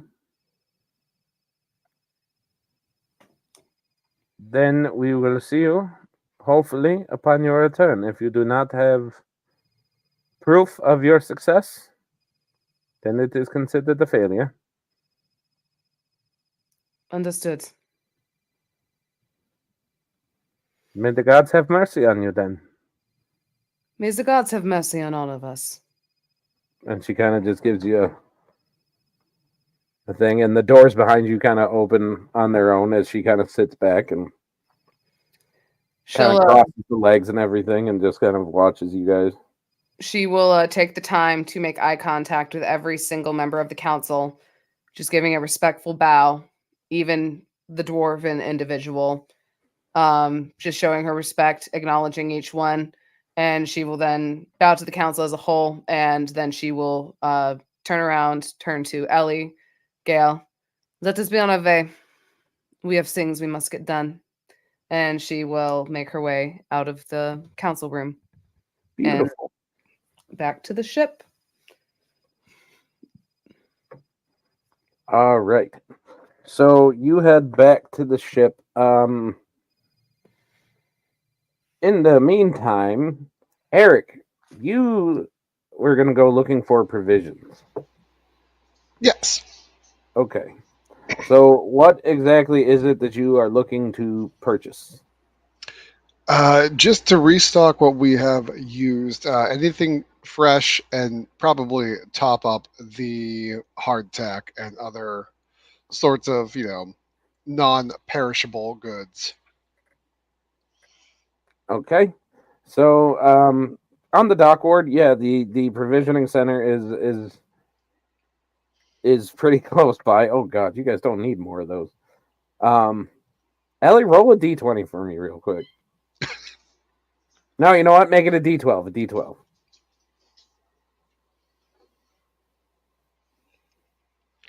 It's a 10. Okay. So you get provisions for that pretty much what you used for about 2 weeks. He tells you that is for a total of 3 gold, and that it can be delivered in the morning. Considering Perfect. most of his guys are already either at the brothels or the taverns, drunk as shit.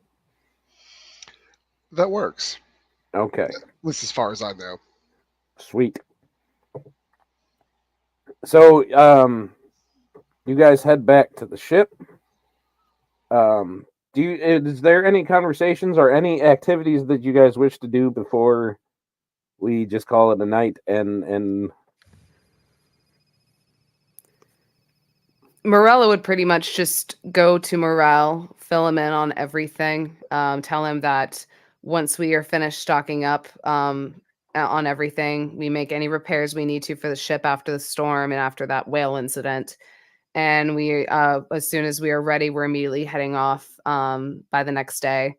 Like she had mentioned, the men should be back by sunrise, and hopefully Just we the men? can get off dock by midday. What? just the men are supposed to be back by sunrise? The crew, the fucking crew. But Well, I mean, some of them are. once that is relayed, she will make any proper preparations, and then I will say she will actually, once there's finally some downtime, she will go into the city like she used to, and she's going to put on a performance like old times while she's in town before she heads out. Just also kind of reestablish herself as Morella Luminescent there, but also now as her as like a captain Beautiful. and still carrying out the same message as she has with her father. Beautiful. Give me a performance check. I'm good at those. Ellie, are you joining her, or are you? Anyone what who are wants you to doing? join me, like, they're very much so. I imagine. Yeah, I probably would. No, actually, Ellie probably wouldn't. She'd probably stay back and make sure the ship was in tip-top shape, getting everything ready to go tomorrow. Gail is her backup dancer since day one. It's in the backstory. It's in the backup story. Yes, it is. Backup dancer, and if any money that we do collect, she will take half of it and give it to the orphanage, and that they were raised in, and the other half she will put for the crew money lot. Ryan, do we have any? And, that will be a 17 plus 7. Beautiful. And do I get guidance from Gail? Absolutely. Fuck yeah! Awesome. 17 Ryan, plus is there 7. a forge here that equips cannons? No. No, I don't have it. No. You know what? Give me a quick history check. History check. I'll let you do that. There'll be a 27 on performance, by the way. 27. Yep. It's only a 9. 9? Okay. I would say with a 9, what you recall on that is for forges capable of making cannons, there are a handful. And by that, I mean you can count on one hand how many there are. Right, which means I But know you where don't- 2 but of them you- are. Then, yeah. Yeah, outside of that, you don't remember where the other ones are, but you know Okay. All right. there's a couple nowhere close to where you are right now, but with a 27, what you end up taking for the night then, they were pretty generous. You end up taking a grand total of 79 gold. All right. So again, half of that will be going to the orphanage, which she will stop by if there's any familiar nannies or individuals that took care of her and Gail. She will just kind of visit with them, check in on them, see how they're doing, and just again, just kind of check in with the townspeople that she grew up with. Because if there's one thing, if the council, even if they don't like her with this mission being successful, she's at least going to try to win the hearts of the people of the city. And she will follow through on the same fucking threat that she gave. What's his face? That we are the ones that keep people happy and keep the morals up and keep your. So your plan is, if you don't succeed, you're starting a revolution. Yeah. Not a revolution. It's just a lack of control. That we're forming a union. You're forming a union. Yes. This will happen. A union empowered by song.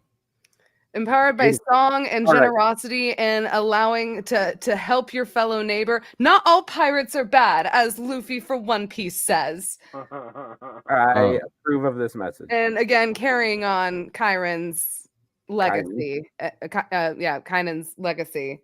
And I like she is wanting to keep that influence there. She doesn't want, she wants to remember people do have a voice.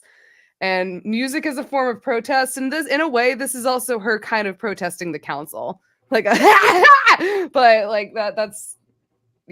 kind of the gist of it. Okay, so as you are cleaning out your takings for the night, you find a piece of paper. That's the most That's bonus folded stuff up I've in heard in forever, by the way. Say what? The Luffy reference. I said that's the most boa stuff I've heard in a long time. So you find a piece of paper in the takings. Do you do anything with that? She will open it up. Okay. So as you open it up, a small key drops out. And in a very feminine script, you see the Harpy's Call, room 37. Jesus fucking Christ. Morella just kind of looks at the note. Gonna preemptively cast guidance on you. Well played, Justin. Oh, God. I'm debating if Morella is like... You see Ubriel's response in the chat. You can do with it what you will. Just she can't do it this time. The thing is, Morella's wondering if she should try to see if she can convince the council more, but I have a feeling she does. I will say, analyzing the situation, she is not really taken as seriously. If she had an opportunity to possibly seduce and be like, hey, you should totally talk to the council a little bit more or pull some strings, but I don't. We already won those ones over. It's up to you. I don't need any details. Just message me a yes or no. I would say Morella probably would be more focused on she was given a mission, and she is pretty much going to stick to. She's not going to want to.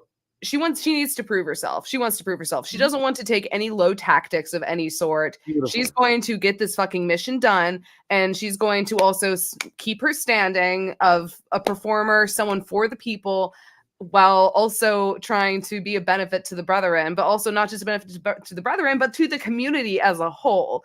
And she wants to try and just very much establish that kind of relationship. And she doesn't want to have any sort of scandals being brought up to diminish what she is trying to represent for herself and her crew. And also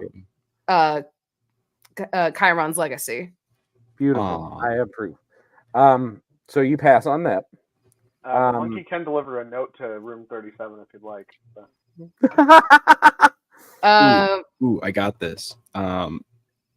We could send Pigmud the Goblin. Pigmud. You guys do have Pigmud the Goblin. He's one of mine. You can send him. Okay, we'll send Pigmud the Goblin with He's just 12. Okay. with just a very well written note, just being like, you got a bow tie on. with just a very well written note being like, as much as I appreciate your offer, I have duties I must attend to, Madam of the Council. May you find yourself good regards, and may you indulge in pleasures you wish tonight. And signed in a beautiful signature down below, Morella Luminescent. Oh my God, is Pigmud coming back? Yes. Were you just trying to get rid of him? No, I'm just saying, is he taking her up on the offer? No, he's just delivering the message. She's just delivering. Beautiful. Just All delivering right. All right. Here's what we're gonna do. Here's what we're gonna do. So Pigmud does come back and hands you back a note as you are in your quarters back on the ship. God. That just said you missed out on a good time and some good information. Maybe next time you'll take me up on my offer. Morella will take that note and she will tuck it away. And she are we gonna play like owling like at this point? No, we can end it with that. But yeah, we'll end it with if, that. if there's no other things, I have one thing. What's up? Which is a retcon to when we were walking back to the ship. I want to point out to Ellie every single thing we've done at every single Yeah, corner. Morella would join in 100%. Just be like, Here's where we did our first performance. Here's where we stole from somebody. Like, oh, do you remember when we accidentally fell down the well that one time? remember when I fell off that roof over there? Oh yeah. Oh God, I remember Papa yelled at us so much. Oh, do you remember that one time that you got caught in the railings and the strings and you were hanging by the rope for 6 hours? That was your fault. You were the one who dared me to do it. Well, you're the one who said you could get down if you got stuck, but obviously you couldn't. You struggled for about 3 hours until you passed out, and then Papa found you. I will accept 50-50 blame, no more, no less. Fair enough. And she'll kind of like they'll do like their secret little handshake that they have. And Ellie, you see for the first time since you've really seen her that she goes straight back to Morella goes straight back to her like free and childish form where she is just filled with so much joy before she gets to the gangplank and realizes, oh shit, responsibility is a thing. But it felt nice to see them. And I will say I don't know if Ellie was there during like her performance or if she could hear her on the ship, but if anyone on the ship could hear her, Morella is like as always is singing her heart out and Morella is just truly herself when she is performing, and it is something that she's done for a very long time. Her voice just echoing throughout the slums of the village. And again, doing as she always does. And I think she's kind of soaking in this last moment before she takes on these tremendous responsibilities that she's having to do. Beautiful. Like one last hurrah and a fuck you to the council. Beautiful. So you guys retired to the ship for the evening. In the morning, your shipment is delivered. Who is anybody looking at the shipment to make sure that everything that was ordered is there? Morella would go over everything with Eric and Ubriel. If whatever anyone who ordered shipment, pretty much she will go over it with them. Okay. So as you guys are going through everything, because these guys dropped it off and they left, they're vaguely professional, not exactly the best, but you're going through everything. Everything that you ordered is there. But you do notice that there is this kind of round slab of wood that seems to have some paper that's like attached to it. It's just kind of sitting there. Morella will go and inspect that to see what it is. Okay. And I will look for... Is it a receipt? It is not a receipt. It's a bomb! It is also not a bomb. Why do you think I'm trying to bomb you? Because you're Brian. To detect magic? I mean, that's fair. That's fair. Yes, you can absolutely cast detect magic. I'll cast it as a ritual. Okay. Takes a little bit. 10 minutes. What do we see? So I'm trying to get the exact name for it, and it is escaping me right now. But it is a magical item called the... Good God, I have so much shit that I've entered.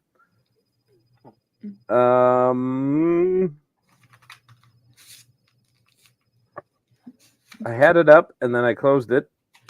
Plot twist. It's just a wheel since it's a round wooden object. Not quite. It is you identify it as a bulletin buckler. A bulletin buckler? Yep. interesting. And if you wish to look that up and tell them what it does, that's up to you. Otherwise, we can move on.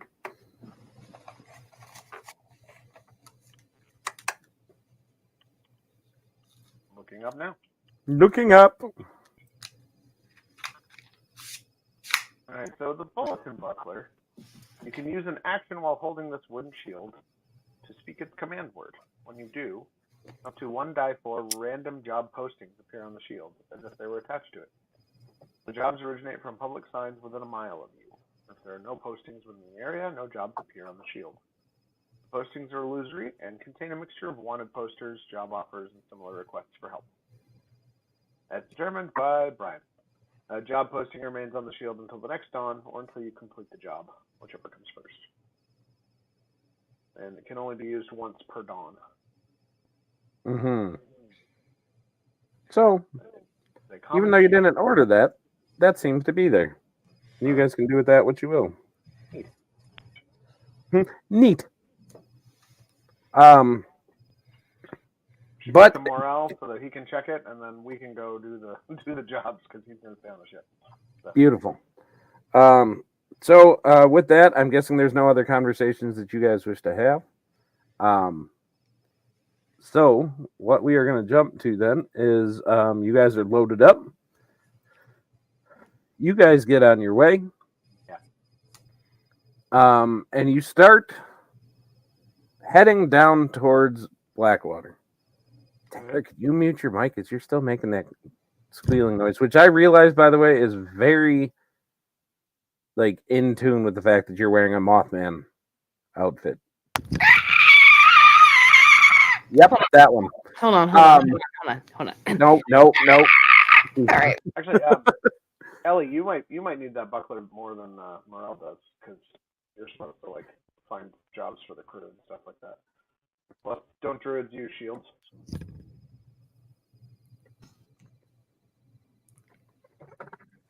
You're muted, Ellie.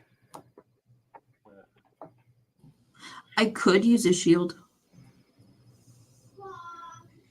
All right. So you guys can determine who gets that. When you do, just add it to whoever's inventory. I will say Ellie being the quartermaster and her pretty much reporting to Morella on a regular basis, she probably would entrust that to Ellie.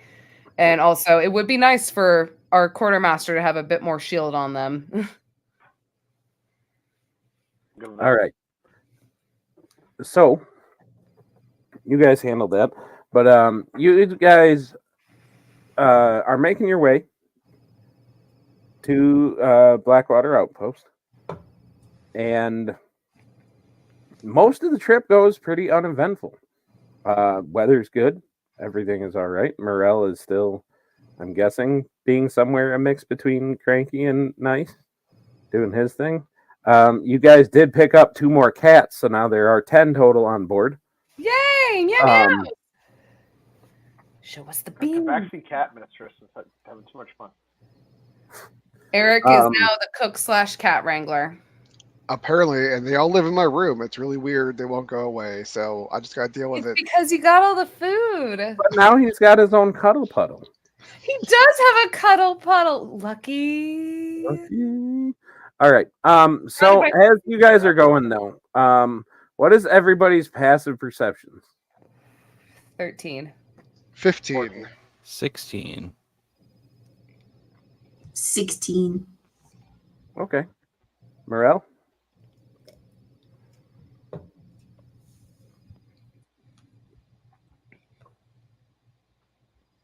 It's 14. 14? All right. I will say that is enough that all of you notice when you are about halfway to Blackwater, sailing a familiar route through these kind of craggy outcroppings on these islands of, just basically huge islands of exposed coral pretty much, so not anything to build on, but a place where you can tell the ocean used to be a lot deeper in this area anyway.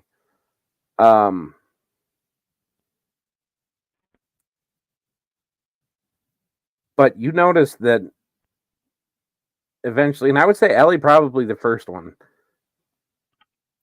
that like all the seabirds that are generally in the area in these kind of islands, they've all gone quiet.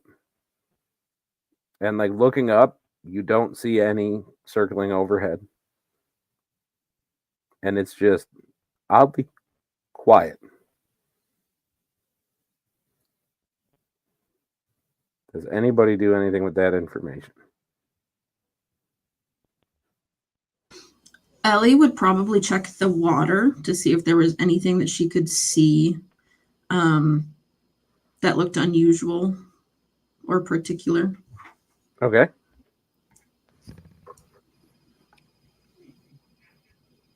Does Ellie mention anything to Morella about the birds stopping, or? She would, yeah. I will say while Ellie is looking in the sea, Morella will be checking out the sky. Okay, what are you looking for? Just any sort of large predator, if there's any shift in the air that is unnatural. Like if it would be like a large airborne creature that could be scaring this off, or is it a large, she's pretty much looking for large predators or anything that could be coming up from overhead while Ellie is checking out and making sure nothing is coming from the sea. Okay. Go ahead and make a perception check for me. All right. That will be percent. Both of us, or just Marilla? No, you can as well. Yeah. Anybody making a check right now? That is a 11 plus 3 for a 14. 14. Okay. With a 14, I would say you don't notice anything too out of the realm of ordinary, other than the lack of birds. Like you don't notice any big predators or anything like that. It is just a whole lot of not birds, which is, like I said, that's pretty much the only thing that gets your attention. Ellie, what did you get? A 16. A 16 for checking out the water.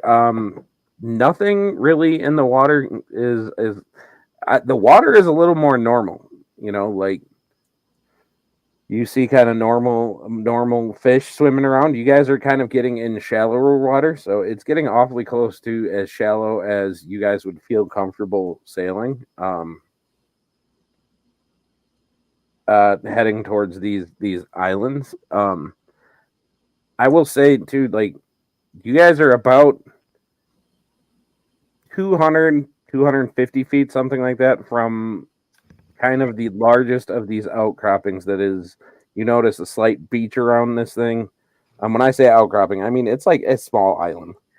But might I also mention, she will also ritually be casting detect magic to see if there's any magical aura or entity around here that is causing this phenomenon. Okay. And Ellie would go get the rest of the crew to see if they could help out or if they noticed anything that we missed. Yeah. Okay.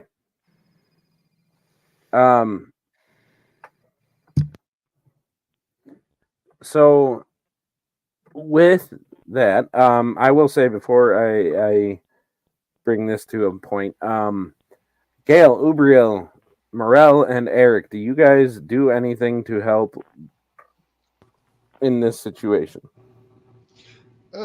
Well, once we've been, informed that something is going on, Eric will join on the deck.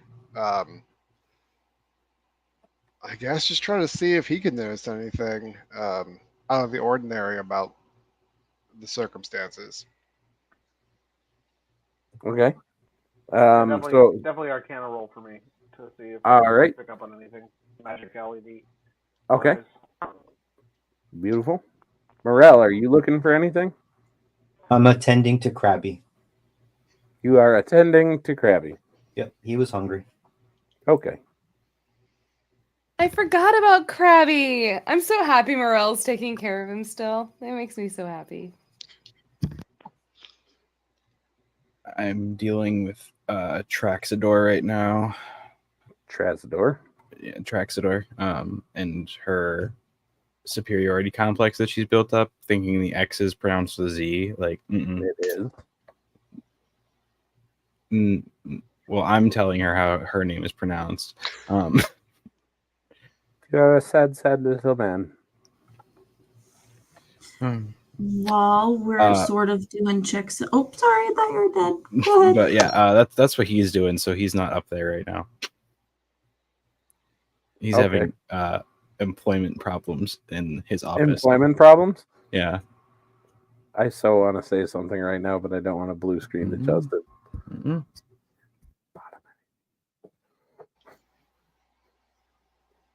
Nope, not doing it. Thought about it, not doing it. Ellie. I was just going to say, while they're sort of looking for stuff, Ellie would take the trident to Ubriel to see if he could figure out what it does, just in case she needs it. She doesn't want to, get in trouble if there's anything bad with it. So you're looking to find out basically if it's cursed? Yeah, just to see what it is, if it'll be useful. Obviously, she likes her trident, so she would be familiar and comfortable with it. But I haven't checked it or anything, and it might come in handy. So I would like it to be So above game, you added it, right? So you've yeah. So yeah. I can identify that for her at some point during the yeah, and I would say, just to save the time, you identify it as the bloodthirsty trident, and you tell her basically what it does, that it more or less will turn into a shark for a set time if you are in the water. It's pretty nifty, though limited in use. But yeah, as you guys are all trying to figure out what to do, or Gail is trying to mansplain how to pronounce somebody's name in the most demeaning way possible, I need all of you to make a wisdom save. Okay.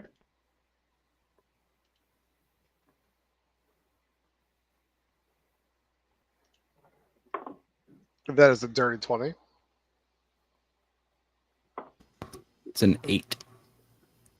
22. That is a 17. Okay. Brian, I'm going to use my inspiration. Are you sure about that? Yeah. You sure about that? No, it's a 13. Oh, okay. So in this moment, Morel and Gale, you hear the faintest of singing, the most beautiful singing you have ever heard. It is enchanting. It is so, so gorgeous. And you feel like you need to go to it. And you both feel compelled as you both just start making your way to the rail of the ship. You are both considered completely charmed. Have I ever felt this way before? In the 3 years of sailing? I got a silly idea, but if I don't know what's going on, it doesn't work. But I will say that all of you guys have this chance to react to it. Morel, are you just taking Krabby and going? I don't know if you have any. I don't know if you have anything that can. If I'm charmed, then there's nothing I can do about it. I wasn't sure if, as what you are, if you have any resistances to that. Did the rest of us hear the singing too and just not get affected, or are they the only ones that hear the singing? They are the only ones that are affected right now. The rest of you. So am I affected too? What did you get? A 7. A 7? Oh shit! Yep, Ubriel too. Okay. I thought yours said 17. My bad. Oh that was Morella. Got it.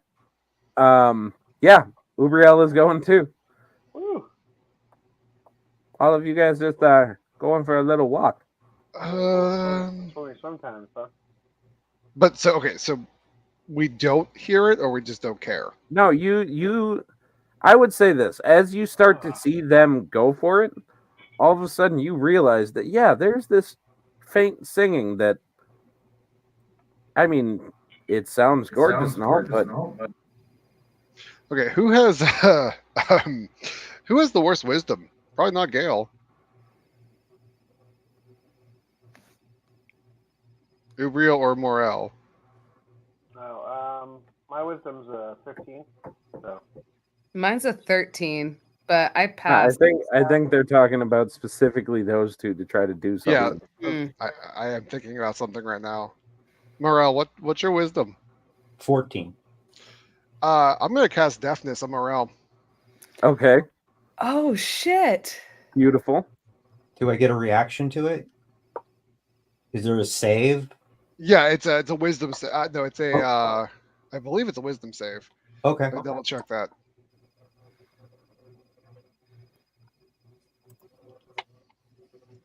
It is a. Oh no, my bad. It's a con save.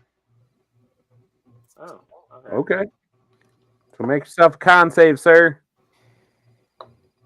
DC is.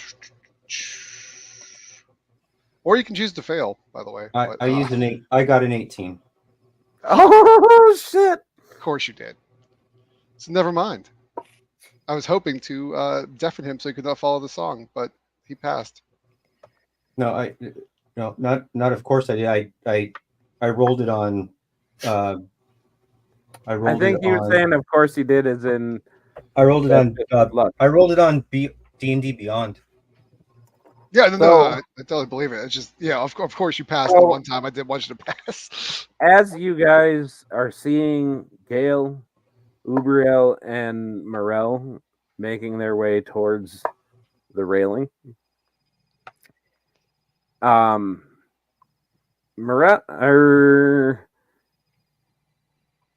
three of you that are left, not charmed, each of you just roll an unmodified D20 for me and tell me what you guys get. 16. Beautiful. 14. 14. Okay. Eric? 11. 11. All right. Then I am going to go with Morella as the first one that notices. As you're, I'm guessing, looking kind of confused at what they're doing. Considering Morel is acting abnormal and not assholey and walking to just kind of walking to a straight location that is like towards the water, as well as Ubriel, because Ubriel seems to like not really leave his shop all that much unless like he's going to go eat or if we're calling. So this is very abnormal behavior from within the years of her knowing these individuals. Mm-hmm. She probably would definitely notice that this is abnormal. Okay. Does she hear any singing or anything? Oh, like you that? hear it. But then, which you are the first to see as you are looking, because all three of them are up on deck now. Across the deck, suddenly you just see a long shadow of two wings just kind of fly over the deck real quick, of just large, something with a very large wingspan, and then another one, and then another one. And you hear that singing turn very much into screeching. Before, as she is witnessing this, Morella, what is the radius between all of them? Are they kind of grouped together as they are heading towards? Well, I mean, the deck isn't all that wide. It's only about, I think on that map, it's only within a 20-foot radius. All of them within a 20-foot I would say, radius? yeah, they're getting there. Morella will cast Calm Emotions. I mean, they seem pretty calm. They're not agitated. So here's how I'm seeing it is that they're obviously under some sort of spell. And upon casting Calm Emotions, they would be under Morella's spell.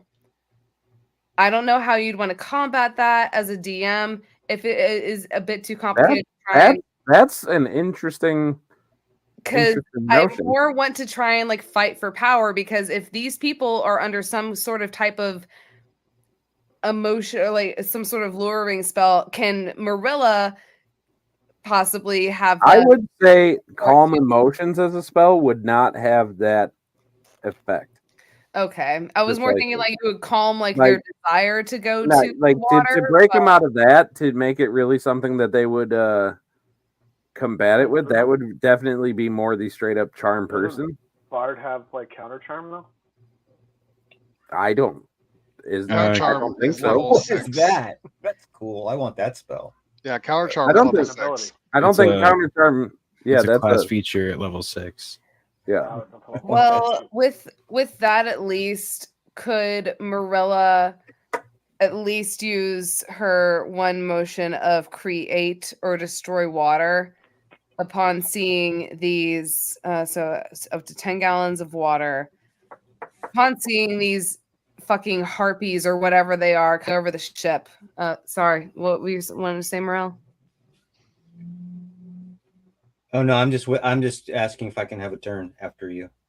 Oh, okay. I'll finish this up real fast. She would like to take the 10 gallons of water, sending them upwards as almost kind of like a spike from the ocean of ice to see if she can catch one of them if as they're flying past, to see if one of them splats like a bird on a windshield. Okay. So you absolutely do use create or destroy water. You chuck some water at them. They get a little wet. That just seems to piss No, them it's off. not water. With create or destroy water, can I freeze it as well? Oh, you're chugging. Sure. I don't know how to do that as an attack roll. Hold on. So Well, no. Here's the thing: is if you're chucking water, you can't no. turn it into a straight up like ice spear. Is that what you're thinking? So it's only a 5-foot cube. Yeah. But can I do shape water? Because I can freeze things. Can I use shape water to try and do that? If not, I'll disregard it altogether. So here's the thing: Morella hasn't tried this before. I'm gonna let her. Okay. Like she does it, and then she realizes that when she does that, instead of having it be like these little like ice pellets that do damage, you basically create just this little 5-foot cube of snow for a second. Right? So you huck it up there and you're like, use it to shape water, and it just kind of like. That's fair. I'll take that. And I will say the harpy for a second is just like, hey, like, looks very confused at why somebody would do that. Well, she's gonna log the harpies and pretty much go down to the deck to try and Beautiful. see what she can do with Morel and the other people who Morel, noggins. I will give you an opportunity to do something real quick. Whatever it is you were gonna do. I just want to know what I'm being compelled to do. I walk to you the are side of the being ship. compelled to go to the island. Is what it's calling you to do. I'm being compelled. I'm being compelled to go to the island. Yes. You are being called to the island. By something on the island or by the harpies? From what you can tell, it is still something that is pulling you towards the island, not one of the ones that are flying overhead. So how far is the island away? About 250 feet. Okay. But seeing as how that was technically a turn, you would have a chance to make another wisdom save.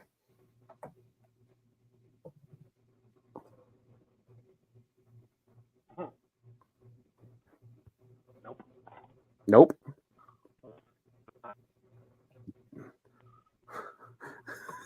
Nope. Ubriel's still going. Gale? 18. Okay, so you pull out of it. Morel, what'd you get? I'm still compelled to go to the island, bro. Okay. Like I said, you guys get one at the end of every turn. But like I said, you guys do look up and you see that overhead are circling 6 of these large harpies, and they are diving at you. And that is actually where we're going to call it for this session, because I don't think that we can finish this combat in the time it would take for Selkie to have to go. So where we are going to pick it up next time is that you guys are getting dive bombed by harpies. Now, here's the thing: is I realized I am really shit at doing recaps, and I'm going to take a thing out of Ken's book. All right, and there's 6 of you here, so we are going to say Tim is 1, Ken, old Ken or new Ken is 2, Justin is 3, Selkie is 4, Ken is 5, and Morella is 6, and we are going to let this guy determine who's going to actually do a recap. Oh, I'm going to have to... Oh, God damn it. Somebody.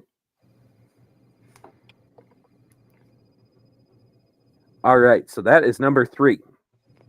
Who's that? That's Justin? I have grad school homework. I can't do that.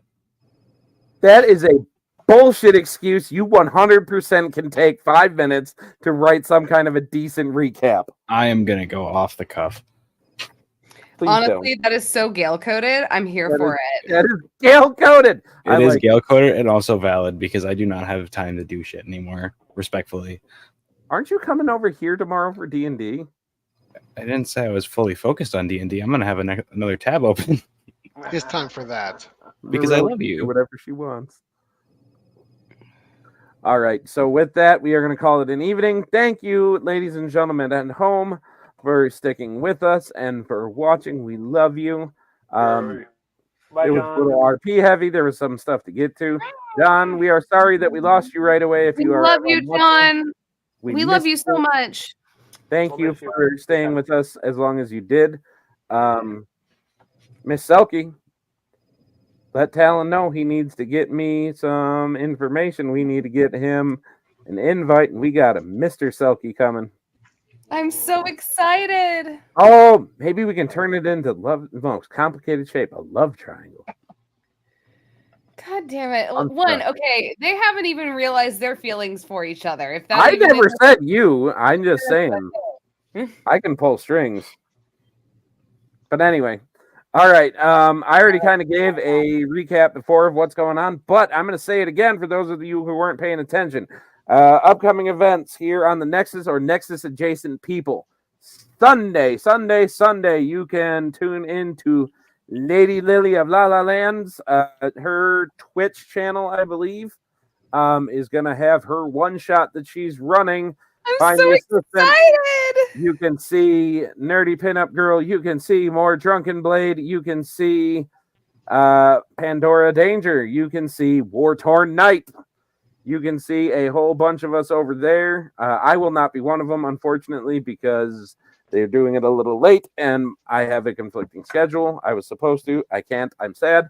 But love you can you. still We'll go miss you, watch Brian. them. You won't miss me. You all hate me. That's Bitch, okay. what the fuck you say? I love you. Ah, dangerous. Anyway, but that is on Sunday at I believe it is 4 p.m. Pacific Standard Time, which is 6 p.m. Central. And some crazy ass weird time over in I believe it's an hour before Central. So Central is 2 hours before. Eastern? No, it's Eastern out- is an hour after us, so that will be Well, yeah. 6 p.m. our time, 7 p.m. Eastern. But So I'm talking about where Selkie is, way over in I can't remember right now, Korea. There it is. In Korean time, it's like 3 a.m. or something. I don't know. So yeah, you can come there Sunday for that. Monday at 8 p.m. Central. I do encourage you to come back and watch our brand new campaign. I am very excited about it, very stoked about it, very terrified about it. Shattered Awakenings is going to start. It's going to be crazy, but I'm here for it. You can see a lot of those same people here for that. Lady Lily will be there. More Drunken Blade will be there. Pandora Danger, Luckily Cursed, Strato, a bunch of us. It's going to be great. And then next Wednesday, you can also find us here, also at 8 p.m. Central for Kinship's Destiny, and watch Ken's lovely DMing. He is a better DM than me. That is not self-deprecation. That is just fact, because he knows a lot of stuff. But come over there, watch us, and we're gonna have some pretty good RP in that one too. Believe it or not, in these streams, we do fight every once in a while.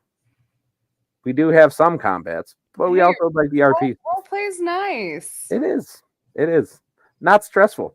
And then in 2 weeks, you can come back and see us here, where I will absolutely not TPK the party, and definitely won't be emotionally traumatizing Selkie.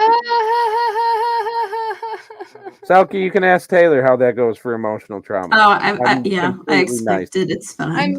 I'm here for you, girly. Esmerella. All right. And it's Taylor. Beautiful. But with that, if nobody else has anything, then we're gonna go ahead and call it for the evening. I appreciate all of you for coming and playing. I appreciate you at home for watching. I will see you guys next time. Love you guys. All right.